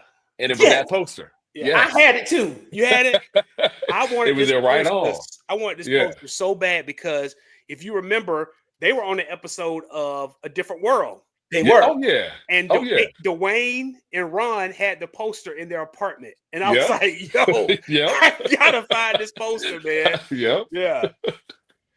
But yeah, listen, that song to this day, another great video. Dude. Back when videos were great. That video, man. And then if you look at it, I mean, look at the album cover itself. Them dudes is rapping, but like they got on the dancing dancing in 3-piece suits. Yo, remember the dress shoes with like the gold and silver tips? With the silver. I had some. I had some. I had some. Yeah, man. I had a few pair. Yeah, man. Like, but dude, somebody for me. This is when hip hop was fun, man. Yes. Exactly. Hip hop was fun. Hip hop was fun. Yeah. And you have variety, but it was still fun. Yeah. Yeah. I did a video about that not too long ago about I missed those days when rappers weren't sitting around mean mugging each other. And it was like, they wanted you to have fun, dance. Yeah. But even in the mean mug era, it was still, you still had a balance. You did. Right. Exactly. Yeah. Yeah, so definitely don't see the balance now. Yeah, you also got a production credit from Pete Rock on this album too. Man, let's give credit where it's due. Heavy D could dance his ass off. Listen, that brother could that. And you know what? And I always thought this: why is he still that big and he doing all that dancing? Dude, and was never out of breath. Like he was never out of breath, and would jump right into like his rap part and would keep it going. Yeah. What about? Somebody, and in this corner, they performed this song on A Different World too. Because I remember they brought Whitley and Dwayne on stage, and Dwayne was like, "Yo, word to the mother." I remember they went on Arsenio and performed. One of my favorite performances by them. I think I'm gonna do a video of some of my top Arsenio performances. Yeah, dude, that was up there. When I tell you Arsenio was for the culture, like listen. Yeah. Listen. That's part of the reason they got rid of him. It did. He was for the culture. I'm glad you said that. I'm glad you said that. Like, exactly. I just remember I was young, but I remember like being able to stay up late on Friday night. And then even during the summer or school breaks to stay up and watch Arsenio. And to me, it wasn't necessarily the interviews, but the music performances. He had all our favorite artists on his show. Yep. Between that and Showtime at the Apollo, Arsenio blessed us, man. Yep. Yeah. I remember. Do y'all remember? I think one of his last musical acts when he had all the hip hop artists together performing. Every now and then I still bust that out and watch it. Yeah. I watched it a few months ago. Yeah. And he was just sitting back like loving it. Like, man, I did this. Yeah. Good times, man. Great times, man. All right. So my number 5 is we talked about how this brother don't necessarily get his just due. And this gentleman released this album. He was the last of the New Edition members to put his album out.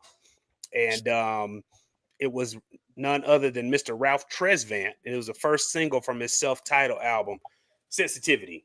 Again. Well, listen. Dude. That's one of my theme songs. That's my theme song. Dude, I'm Mr. Sensitive over here. Bring back male vulnerability in R&B music. Yes. This right here is a groove, man. Yeah. He was this close to making my top 5. Yeah. This close. Produced by Jam and Lewis. Of course. Number 1 on the Billboard R&B charts the minute it dropped. Again, another MCA artist. That damn MCA. I always, the older I get, the more I say that MCA dropped the ball when it came to promoting Ralph Tresvant's album. They definitely. It was a good album. It was a really good album, man. It was a really good album, man. I think he got 3 singles out of that, if I'm not mistaken. Yeah. I think that Stone Cold Gentleman. Stone Cold Do What I Gentleman Gotta Do. Do What I Gotta Do. Yeah. Yep. The problem is that when Ralph dropped that album, you got to remember Bobby was out. Yeah. DVD was out. BBD was still out. It was all right around the same time. Yeah. Yep. And so MCA wasn't It's focused tough competition. on him. It was competition, right? And they weren't focused on him at all. It was kind of like, well, yeah, we know you part of New Edition, but you the afterthought. Like I said, exactly. Ralph should not have listened to Lil Silas Jr. He should have went and left. Yeah, he should have left. Definitely should have left. Yeah, definitely should have left. Yeah, I absolutely love this song. I've loved it from the time I heard it for the first time when I was 10 years old, even though I was too young to actually be knowing about the subject matter. You made me feel real old, brother. Yeah, man. Make me feel real old. But Ralph was smooth, man. The funny thing about this album to me is you think about his brethren from New Edition. Bobby Brown, Don't Be Cruel. Drop Don't Be Cruel. First single, Up Tempo. Johnny Gill, who's a balladeer, gets Rub You the Right Way. Rub You the Right Way. Up Tempo. Up Tempo. Yep. Belle Biv DeVoe drops Poison, and they give Ralph first single Sensitivity. Slow, a mid tempo. Not Stone Cold Gentleman. Or right, Yo, exactly. Yes. I mean, come on, man. They did my boy wrong, man. They did my boy wrong. They did him wrong, man. But I love this song. This is the song that people mostly associate with him. I mean, it did push the album to 2 times platinum, but I think it could have did more numbers. Yeah, definitely. Yeah. And there was actually a remix of that single in which he incorporated Marvin Gaye's Makes Me Wanna Holler. Oh yeah. Yeah. I forgot about that. Yeah, that was good. That was good. Mo Millie says they should have came out with Rated R first. I totally agree with you. I agree. If I'm not mistaken, Rated R at the end of it, doesn't it transition into Sensitivity? Yep. Yeah. I feel like that's what happened. Okay. Yeah. Because I think at the end he says like we're gonna take it on the smooth tip, and then it slows down, and then Sensitivity comes in. Yep. Yeah, man. Yep. Yeah, that was a good album. I'm about to bust that out. Yeah. I actually have that, but I didn't pull it from the shelf. Yeah, so. I know. We know. I know you got it. All right, man. All right, Q, what's your number 5, man? Then we're going to wrap up the top 5. My final song, my number 5, is actually a 2-parter. It came to us by way, the first version came to us by way of Soul MCA Records. And it was off a dope movie soundtrack by the name of Juice. Song is entitled "Is It Good to You?" Teddy Riley featuring Teddy Riley. Yeah. Yes. But then, guess who also used that same song, put it into their own version? Yeah. The off their Peaceful Journey album. Yep. Heavy D Boys. Yeah. Yep. Is It Good to You? Yeah. I mean, you can't go wrong with this song. No, that's New Jack. That is New Jack Swing. New Jack. I feel like it is New Jack Swing from start to finish. The first time I heard it, I heard the Heavy D version first. Me too. Because I feel like that was the one that came out first. It did. Yeah, it did. Then when I finally saw the movie Juice, I was like, wait a minute, this is Heavy D. Exactly. Who is this? And I'm like, who's this? And but when over the years after I listened to it, I was like, okay, I like her interpretation. I love it. I love that version. Yeah, both versions are dope. Yeah, both versions are dope. Teddy's connected to both of them. I mean, how could you not? I mean, it's just everything. When I hear this song, I think back to the days of the 7th grade dances when our middle school and the middle school cross town got together. We had joint dances. Yeah, and we rolling up in the silk shirts from what's the name of that store that sold the silk shirts? Was it Merry Go Round or was it DJ's? Merry Go Round had silk shirts. Merry-Go-Round had plenty of silk shirts. Or the Gap, or I think even the Gap had them. Like we all came out in our little silk shirts and baggy jeans, like we were doing something. Oh yeah. Wow, he said merry-go-round. Wow, you took it back, man. Somebody mentioned Chess King. I remember Chess King too. What y'all know about Chess King, man? Y'all too young to know about Chess King. That's when we called them baggy pants came out back then. Yeah. Because it was usually straight leg, but when the baggies came out. Yeah, man. Yep. And so every time I hear this song, I think about that, but I also think about Juice. Yeah. The movie. So yeah, you got to. You got to. Yeah, man. That was a good one. That was a good one. Man. This song went multi-platinum in my household, man. My parents absolutely loved this joint right here, man. Like it was all the time. between that and then of course the other song on the Juice soundtrack, Aaron Hall's "Don't Be Afraid." Yeah. I Now, wore that some song people out. say, Yeah. I wore that song out. some people say Now, that if song you he listen to made. it, it's a little rapey. It It's a is. little rapey. It's very rapey. Oh Yeah. yeah. Listen to it now. I'm like, I don't know, Aaron. Yeah. Yeah, it's like, Aaron, I don't Yeah, know, Aaron. bro. You kinda, Yeah. But no, Hev was smooth on this track. oh Hev, yeah. yeah, he did his thing, man. Oh yeah. Oh yeah. And then the opening, and then Teddy drops the drum beat before it goes into the actual singing. Yeah. That's another thing. Bring back songs Bring- with instrumental intros before they get to the Yes. lyrics. Yes. Man, Yes. let it breathe. They Don't go start straight singing into the song. lyrics. Yeah. Straight I'm to the just like, lyrics. why don't you take us back to the bridge? Take us to the bridge. Don't nobody go to the bridge no more. Nobody goes to the bridge. Nobody goes to the bridge. anymore. No. Nah. Yeah. We get snapshots of songs now. Right, exactly. Dude, I call them snippet Yeah. songs. excellent choices, fellas. That's exactly what you looking at some of the comments, Q. I know that the sat chat's going in, man. I mean, she was kind of right, but yeah. She right. Married. She married, had a husband. Hey, that's a good husband. point. She was Yeah, old as hell on husband. there. Like, what you doing with this little high school dude? Right. Come on now. Was he a called him a crumb professional. snatcher. Was a nurse. Right. Yeah. A whole old ass nurse is messing around with you. Not Hey, me, listen, but- y'all. What's crazy is, like I said, I'm older than y'all. That was so common back then. I remember the believe older you. guys picking up the I juniors believe and sophomores in high school after school, Yeah. grown ass men. Yep. Oh yeah. Yep. Yeah, it was normal. It wasn't right, but it was normal. Oh, we saw that in the 90s too. Trust me. Oh yeah, we know. Yep. Okay. Yep. Trust me. I seen it. Mhm. Got my boy R. Kelly hemmed up. Yeah. He couldn't let it go.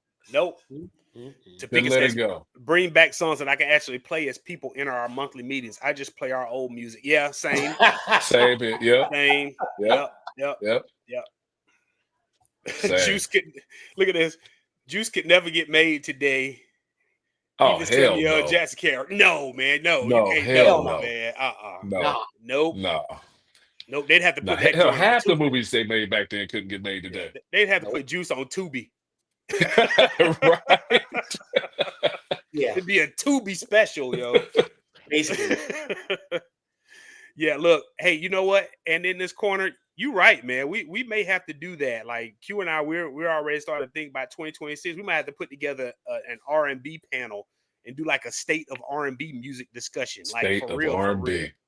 Man. Yeah. And also, you know, we waiting on that playlist. I know y'all got one coming, right? It's already there. The Okay. playlist, yeah, Okay. the playlist is already there. So Okay. y'all, if just again, go to the Saturday Sit Down Instagram page. There's 2 links in the bio of the Saturday Sit Down Instagram page for these songs. One for Apple Music and one for Spotify.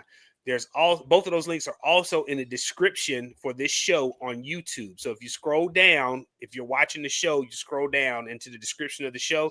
There's 2 links there as well. So you have access to all of these songs. But before we go into the audio, well, we're wrapping up the top 5 portion of the show.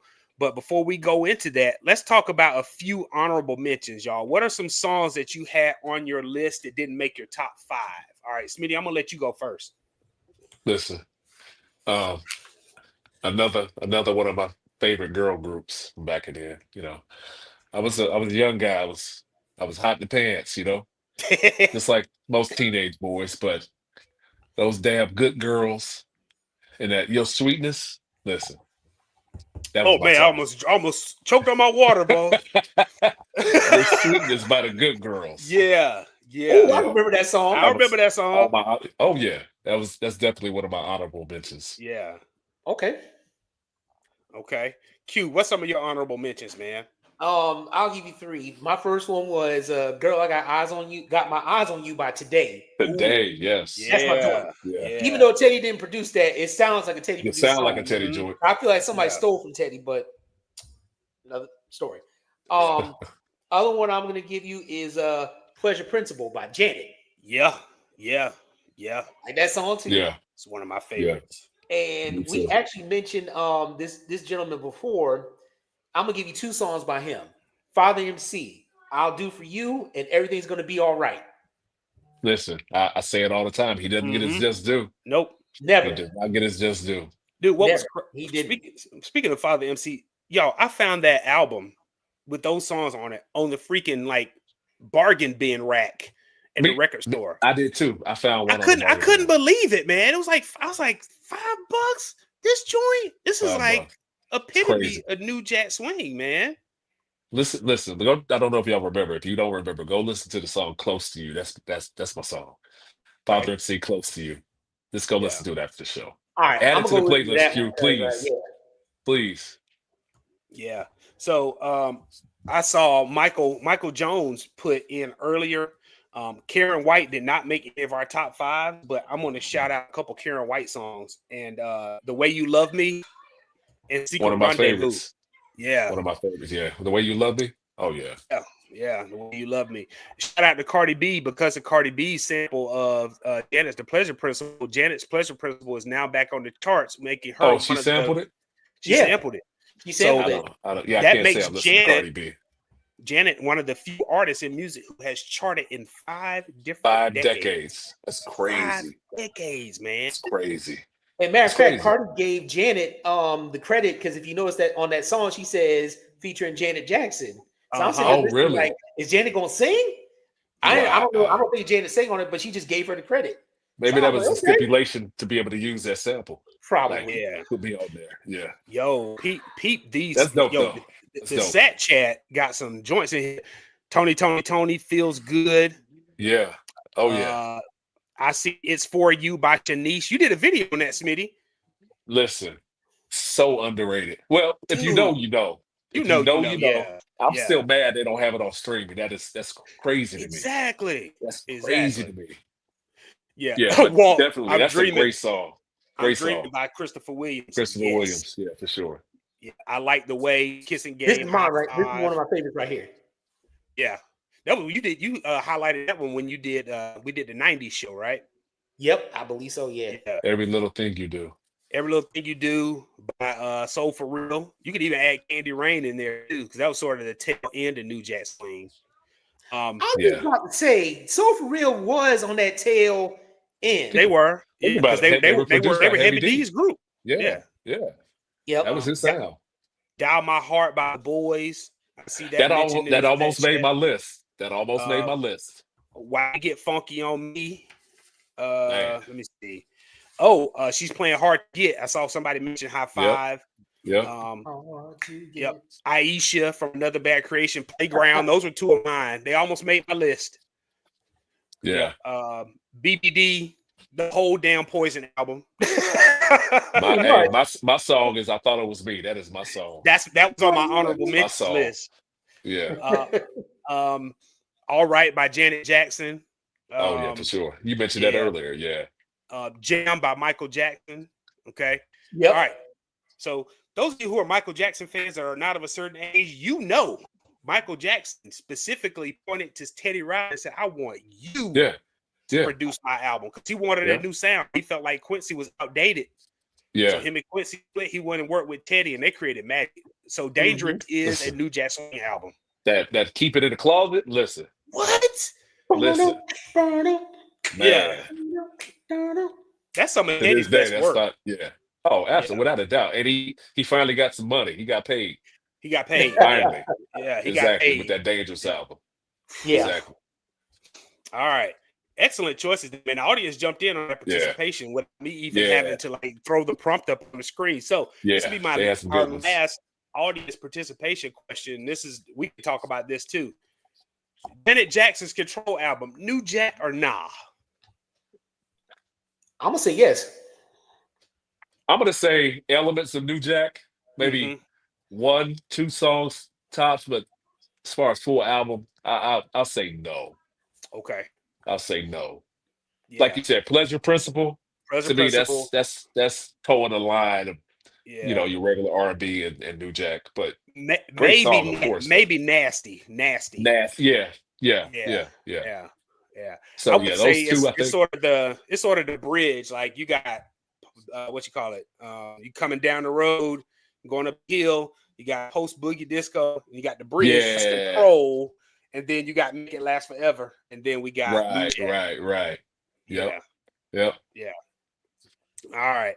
So, Smitty, you are a guest on our show. You've seen this segment before, so we invite you to participate. We invite the audience to participate. It's this or that, the New Jack Swing edition. All right. And this segment always causes some controversy. And for those who are new to watching the show, I always say you can blame Q for this because he's the one who comes up with these. First, this or that for tonight's episode: Bobby Brown or Keith Sweat? Look at if this was drink champs, I'd have to take a drink. Yeah. I got to go with Bobby Brown, man. I got to go with Bobby. All right, got to go with Bobby Brown. Who you going with, man? I'm going with Bobby. Yeah, I'm going with Bobby, man. Got to go with Bobby. But again, that question was so unfair. That question was so unfair. But hey, Q, you came up with that one. Yeah, I came up with that. But you was some bullshit. If y'all remember the Bobby, y'all remember the Bobby versus Keith Sweat versus? Oh yeah, that's what. Yeah, so that's when Keith flexed. Like, Keith was like, was like, you may have had a moment, but my career was longer. He got it. Yeah, that's an excellent point. That's a great point. He got him. Yeah, that's a great point. I'm going with impact. Yeah. Yes. Like I said, Bobby changed the game. He did. Yeah. All right. Next one on our list: the Battle of the Light Skins. Al B. Sure. Damn light skins. Christopher Williams. Al B. Sure or Christopher Williams. Smitty. You bring back some traumas in my life, man. I appreciate it. Talk to my therapist about this. I gotta go with Al B. Sure. I mean, just not only his catalog, but what he's done for other artists. His pen game was top notch. I gotta go with Al B. Christopher Williams, he had a moment. He did. Yeah. But it was just a moment. But Al B. Sure for sure. Yeah. Al B. Sure for sure. Yeah. Q. Al B. Sure. Al B. Sure. Yeah. We agree on these two. Yeah. And like you said, Christopher Williams had his moment. Yeah. He had his moment. I didn't realize he had a baby. He had a son with Stacey Dash. Yeah, I knew that. Yeah. Yeah, got a son with Stacey Dash back before Stacey Dash was crazy. Yeah. She might have been crazy back then, but there was no social media. He dated Halle Berry. Yeah. Christopher had a moment, man. But like as far as music goes, Al B. Sure, longevity, impact. Yeah. I'm going with Al B. Yeah, I don't think it's even close. Nope. Q, this one unfair right here. Oh, here we go. Right, here you go. All right. Don't curse, Smitty. Try not to curse. All right. Teddy Riley or Babyface? Oh, you dirty mother sucker. Oh, man. Dang, man. Oh. That's cold, Q. That's cold. Teddy bro. Riley or Babyface? That's cold. Ah. Oh, let me see what the chat chat on that if you want to. I'm cool with that. Dude. Damn. Oh my God. Look at this. Q, the chat is going in on you, boy. he ain't even right for that. You dirty. You wrong, bro. Very wrong. Look at this one. My favorite. Buddhist man.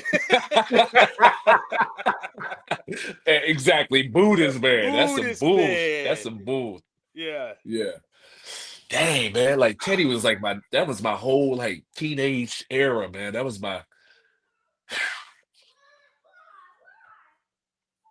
I'm gonna let you think about it. I gotta go with Babyface. I gotta go with Babyface. I gotta go with Babyface. Is it the catalog? Gotta go with Babyface. It's the catalog, what he's done for other people. Yeah. I gotta go with Babyface. Q, I got to. What about you, man? And I put myself in this situation. You did. Now you did it. You did it. Although Babyface had the catalog, I'm going with Teddy just because Teddy had that whole impact. Like he was the face, in my opinion, of New Jack Swing. So not even close. Yeah. I can't even be mad at that choice. I can't. I'm going with if you had to ask me this question 20 years ago, I probably would have said Teddy. Me too. Me too. Yep. Mature T. Harris, 45 years old, knowing more than I know about music and lyrics and production and all that, I'm going with Babyface, man. Got to. I Yeah, got to.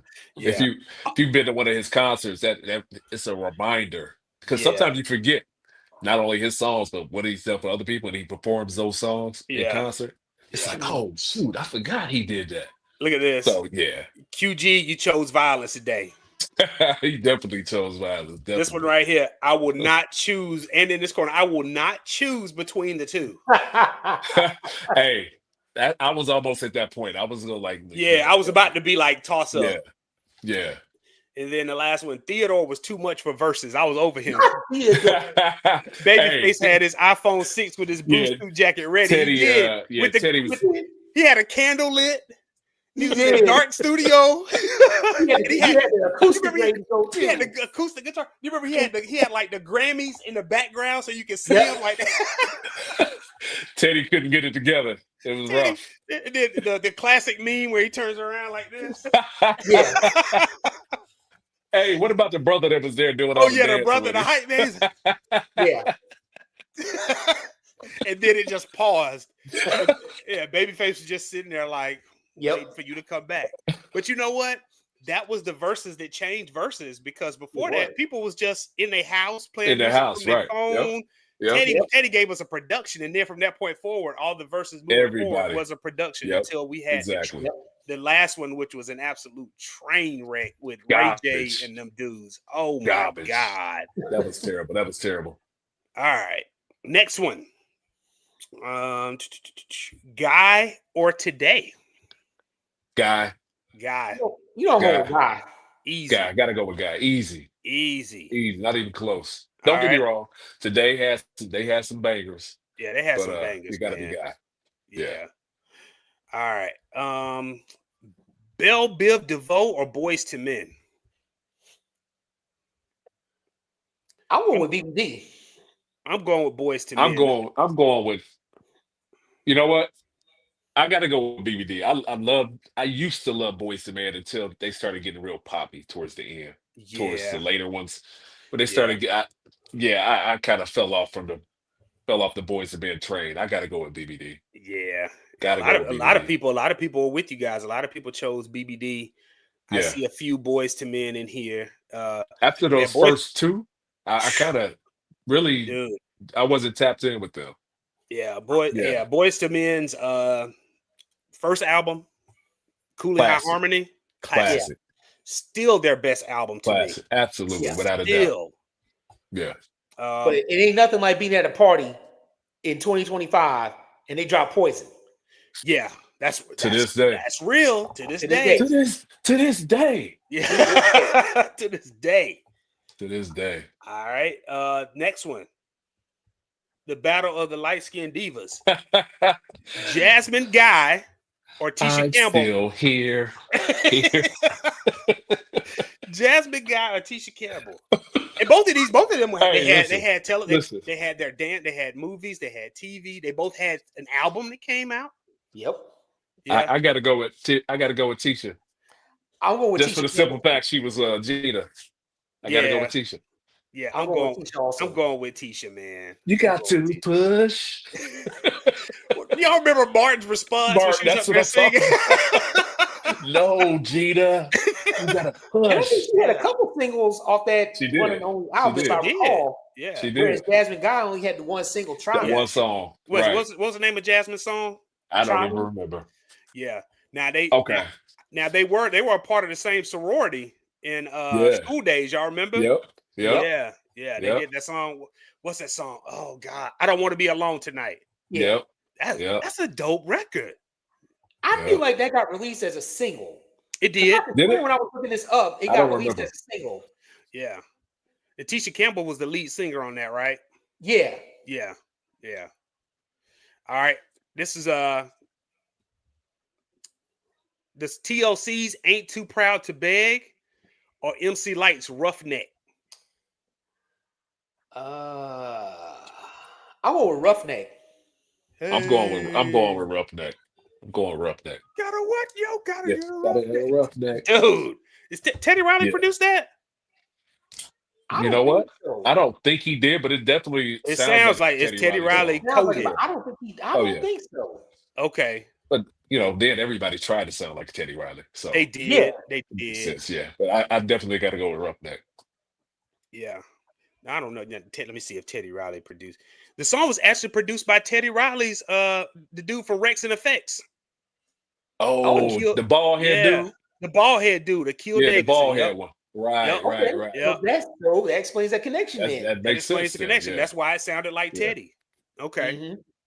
Yeah, I think Akil Davidson got some writing credits on Bobby Brown's second album too. Yep, he did. Let's see. All right, next one. Just Got Paid by Johnny Kemp or Just Coolin' by Levert? I'm going with Just Got Paid. I'm going with Just Got Paid Just also. Got Paid. Yeah, I'm going with That's one Just of Got those Paid songs too. that kind of, it's a classic song. It is. Yeah, Just Got Paid. Only song I know by Johnny Kemp. Me too. Keith That's Sweat wrote it. Keith Sweat wrote it. He Oh, from wow. what I've read, he was gonna do the song, but he had already had his album done, Okay. so they couldn't add it. So he gave it to Johnny Kemp. Yeah. Nice. Yep. Yeah. Do y'all remember NSYNC tried to do a cover of Just Got Paid? Awful. Let's have a moment of silence. Yeah, that was bad. Yeah. Awful. Rest in peace, Johnny Kemp. Yeah, rest in peace, Johnny Kemp. Rest in peace. That's a classic. That's a classic. That's a Absolutely. Yeah, absolute classic. Like if you're gonna have a hit, at least that's a hit. At least have something that sticks in people's memories. All right, the battle of the boy groups, New Jack Swing boy groups. We got the Boys or Another Bad Creation. I'm going with the Boys. I'm gonna go with the Boys too. Go with the Boys. That down my heart. Even though Aisha's, classic one, but I gotta go with the Boys. Go with the Boys. Yeah, I'm gonna go with the Boys too. I agree with you there. We got some ABC fans in here. Yeah. We got a few for the Boys. I see some votes for the Boys as well. I don't know. I think what threw me off about them, there was just so many damn many of them. We talk about like the it was Bad like Creation. 20 of them in the group. Yeah, it was a bunch of them, man. It was a bunch of them little dudes. Yeah, man. It was, and then they got smashed by Crisscross. Right. Yeah, Crisscross jump, and that was it for another. That was it. It was over. Right. Yeah, it was over. Grand opening, grand closing. Yeah. Illegal came and they smacked 3 or 4 of them around too. Yeah. Man. All right. Last one. This is the battle of New Jack movies. I saw the Her Diva mention New Jack movies. These are 2 classic New Jack films featuring the same actors and actresses. House Party 1 or House Party 2? House Party 1. Look at Q. You thinking too hard. House Party 1, like I said, top 3 favorite movies. I'm gonna go with House Party 1. Yeah. Gotta go with 1. House Party 2 was dope too, man. 2 was dope. Yeah, 2 was dope. The Pajama Jammy Jam. Yeah. 3 was terrible. You know what? Terrible. The Hudlin brothers didn't produce House Party 2 or 3. Oh, they didn't? I didn't know that. I didn't know that. From what I could swear I read somewhere that they only produced House Party 1. Okay. I don't think they produced 2, and they definitely didn't do 3. 2 was good. It was good. Yeah, 2 was I good. like 3, Yeah. I mean 2. Yeah. 3 was I like 2, but I don't think the Hudlin brothers were 3 had some funny moments. Yeah. I think didn't 3 introduce Bernie Mac. Bernie Mac. That was Bernie Mac's first film. Yep. I think I seen House Party 3. I do you. They used to call you Jawbone. Look, Temujin, he said, I never watch House Party in its entirety. Don't y'all Negroes judge me. We listen, but we don't judge. Right. What? I judge. I judge. Smitty said he judged. I judge you. Yeah. You wrong for that, bro. I wanted to highlight this comment because she said House Party 2 pushed me to college. That's real. You know what? In that era where that was in that era. Between that and different world and films that highlighted us going to college. Yep. Sure did. Yep. From school days to different world to different world, House Party. Yeah. Education for us was prominently featured during that era, man. You're right, man. We need to get back to that. That's a whole nother episode, man. Listen, that's a whole episode. Yeah. All right. So that concludes our this or that segment. And I just want to remind you all, first of all, thank you all for tuning in tonight. Thank you. The sat chat was popping. I know there were some viewers who tuned in. Maybe you tuned in for 5 minutes. Maybe you tuned in for 15 minutes, or you've been here for the entirety of the episode. But regardless, man, we thank you all for being here and contributing to the discussion. So do us a favor. Do Q and I a favor, okay? Tell a friend to subscribe, follow, like, share the Saturday Sit Down on YouTube and Instagram, okay? So definitely spread the word. And as Q always says, you might just learn something, but you don't have to take our word for it. That's right. All right. So we are going to go into our gratitudes. I already gave a shout out to the folks who have viewed the show tonight. But we want to definitely give a shout out to you, Smitty. Thank you for being here. Look, told you, like I said, Mama, I finally made it. I'm on the Saturday Sit Down. I appreciate y'all. Appreciate y'all. I used to sit there like, I want to go on. Well, listen, man, I remember when Q and I first started doing this, when we started on Instagram Live. In our first episode, we did a Saturday afternoon. We talked about the elements of a classic album. Yeah. And you were like one of our first folks that tuned in. So we consider you to be a day one. I remember that. Yeah, man. For sure. So, yeah, you've been here with us from day one.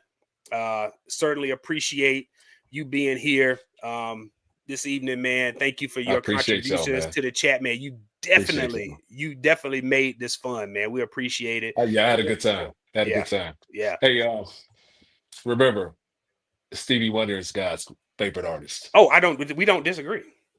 Yeah. Yeah. Stevie Wonder is God's favorite artist, just in case y'all didn't forget. Hey, Smitty, before you go, man, tell the people where to follow you, tell them about your platform, and then we'll move on to the next.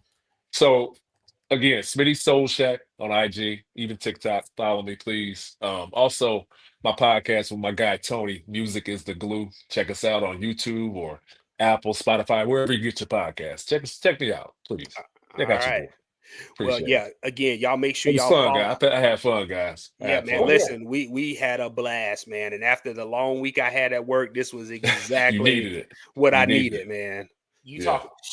Don't even get me started. I know, man. Yeah. I know. So, Q, tell the folks what we're doing for November. So our next show for November, I believe we're going to talk about Neo Soul. We're going to talk about Neo Soul. We haven't set a date quite yet, but we will let everybody know once we have that date finalized. But yes, we're going to go in. We're going to talk about the origins. We're going to talk about the artists. We're going to get into the music. We're going to give it to you all. And why, in my opinion, why Neo Soul is the new R&B. Mm-hmm. Yes. So, we doing. That's gonna be good. We're gonna call it Neo Soul November.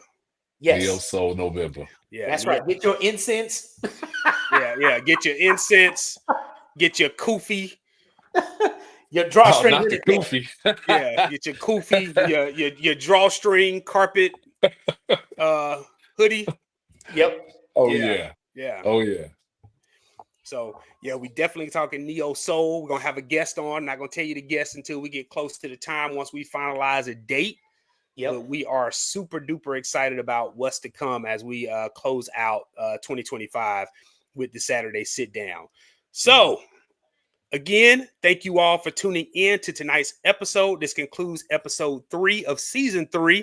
Thank you again to our guests, the good brother Smitty. Again, don't forget to follow him. Soul Shack. Soul Shack, Smitty Soul Shack on Instagram. Subscribe to Music is the Glue podcast, where he serves as a co-host with my man Tony. Tony's a good guy too, man. We got to get him on next year as well. Yeah. But make sure you follow him on his platforms, and to the Sat Chat, and to all who viewed tonight, whether you view tonight or you catch the replay later on.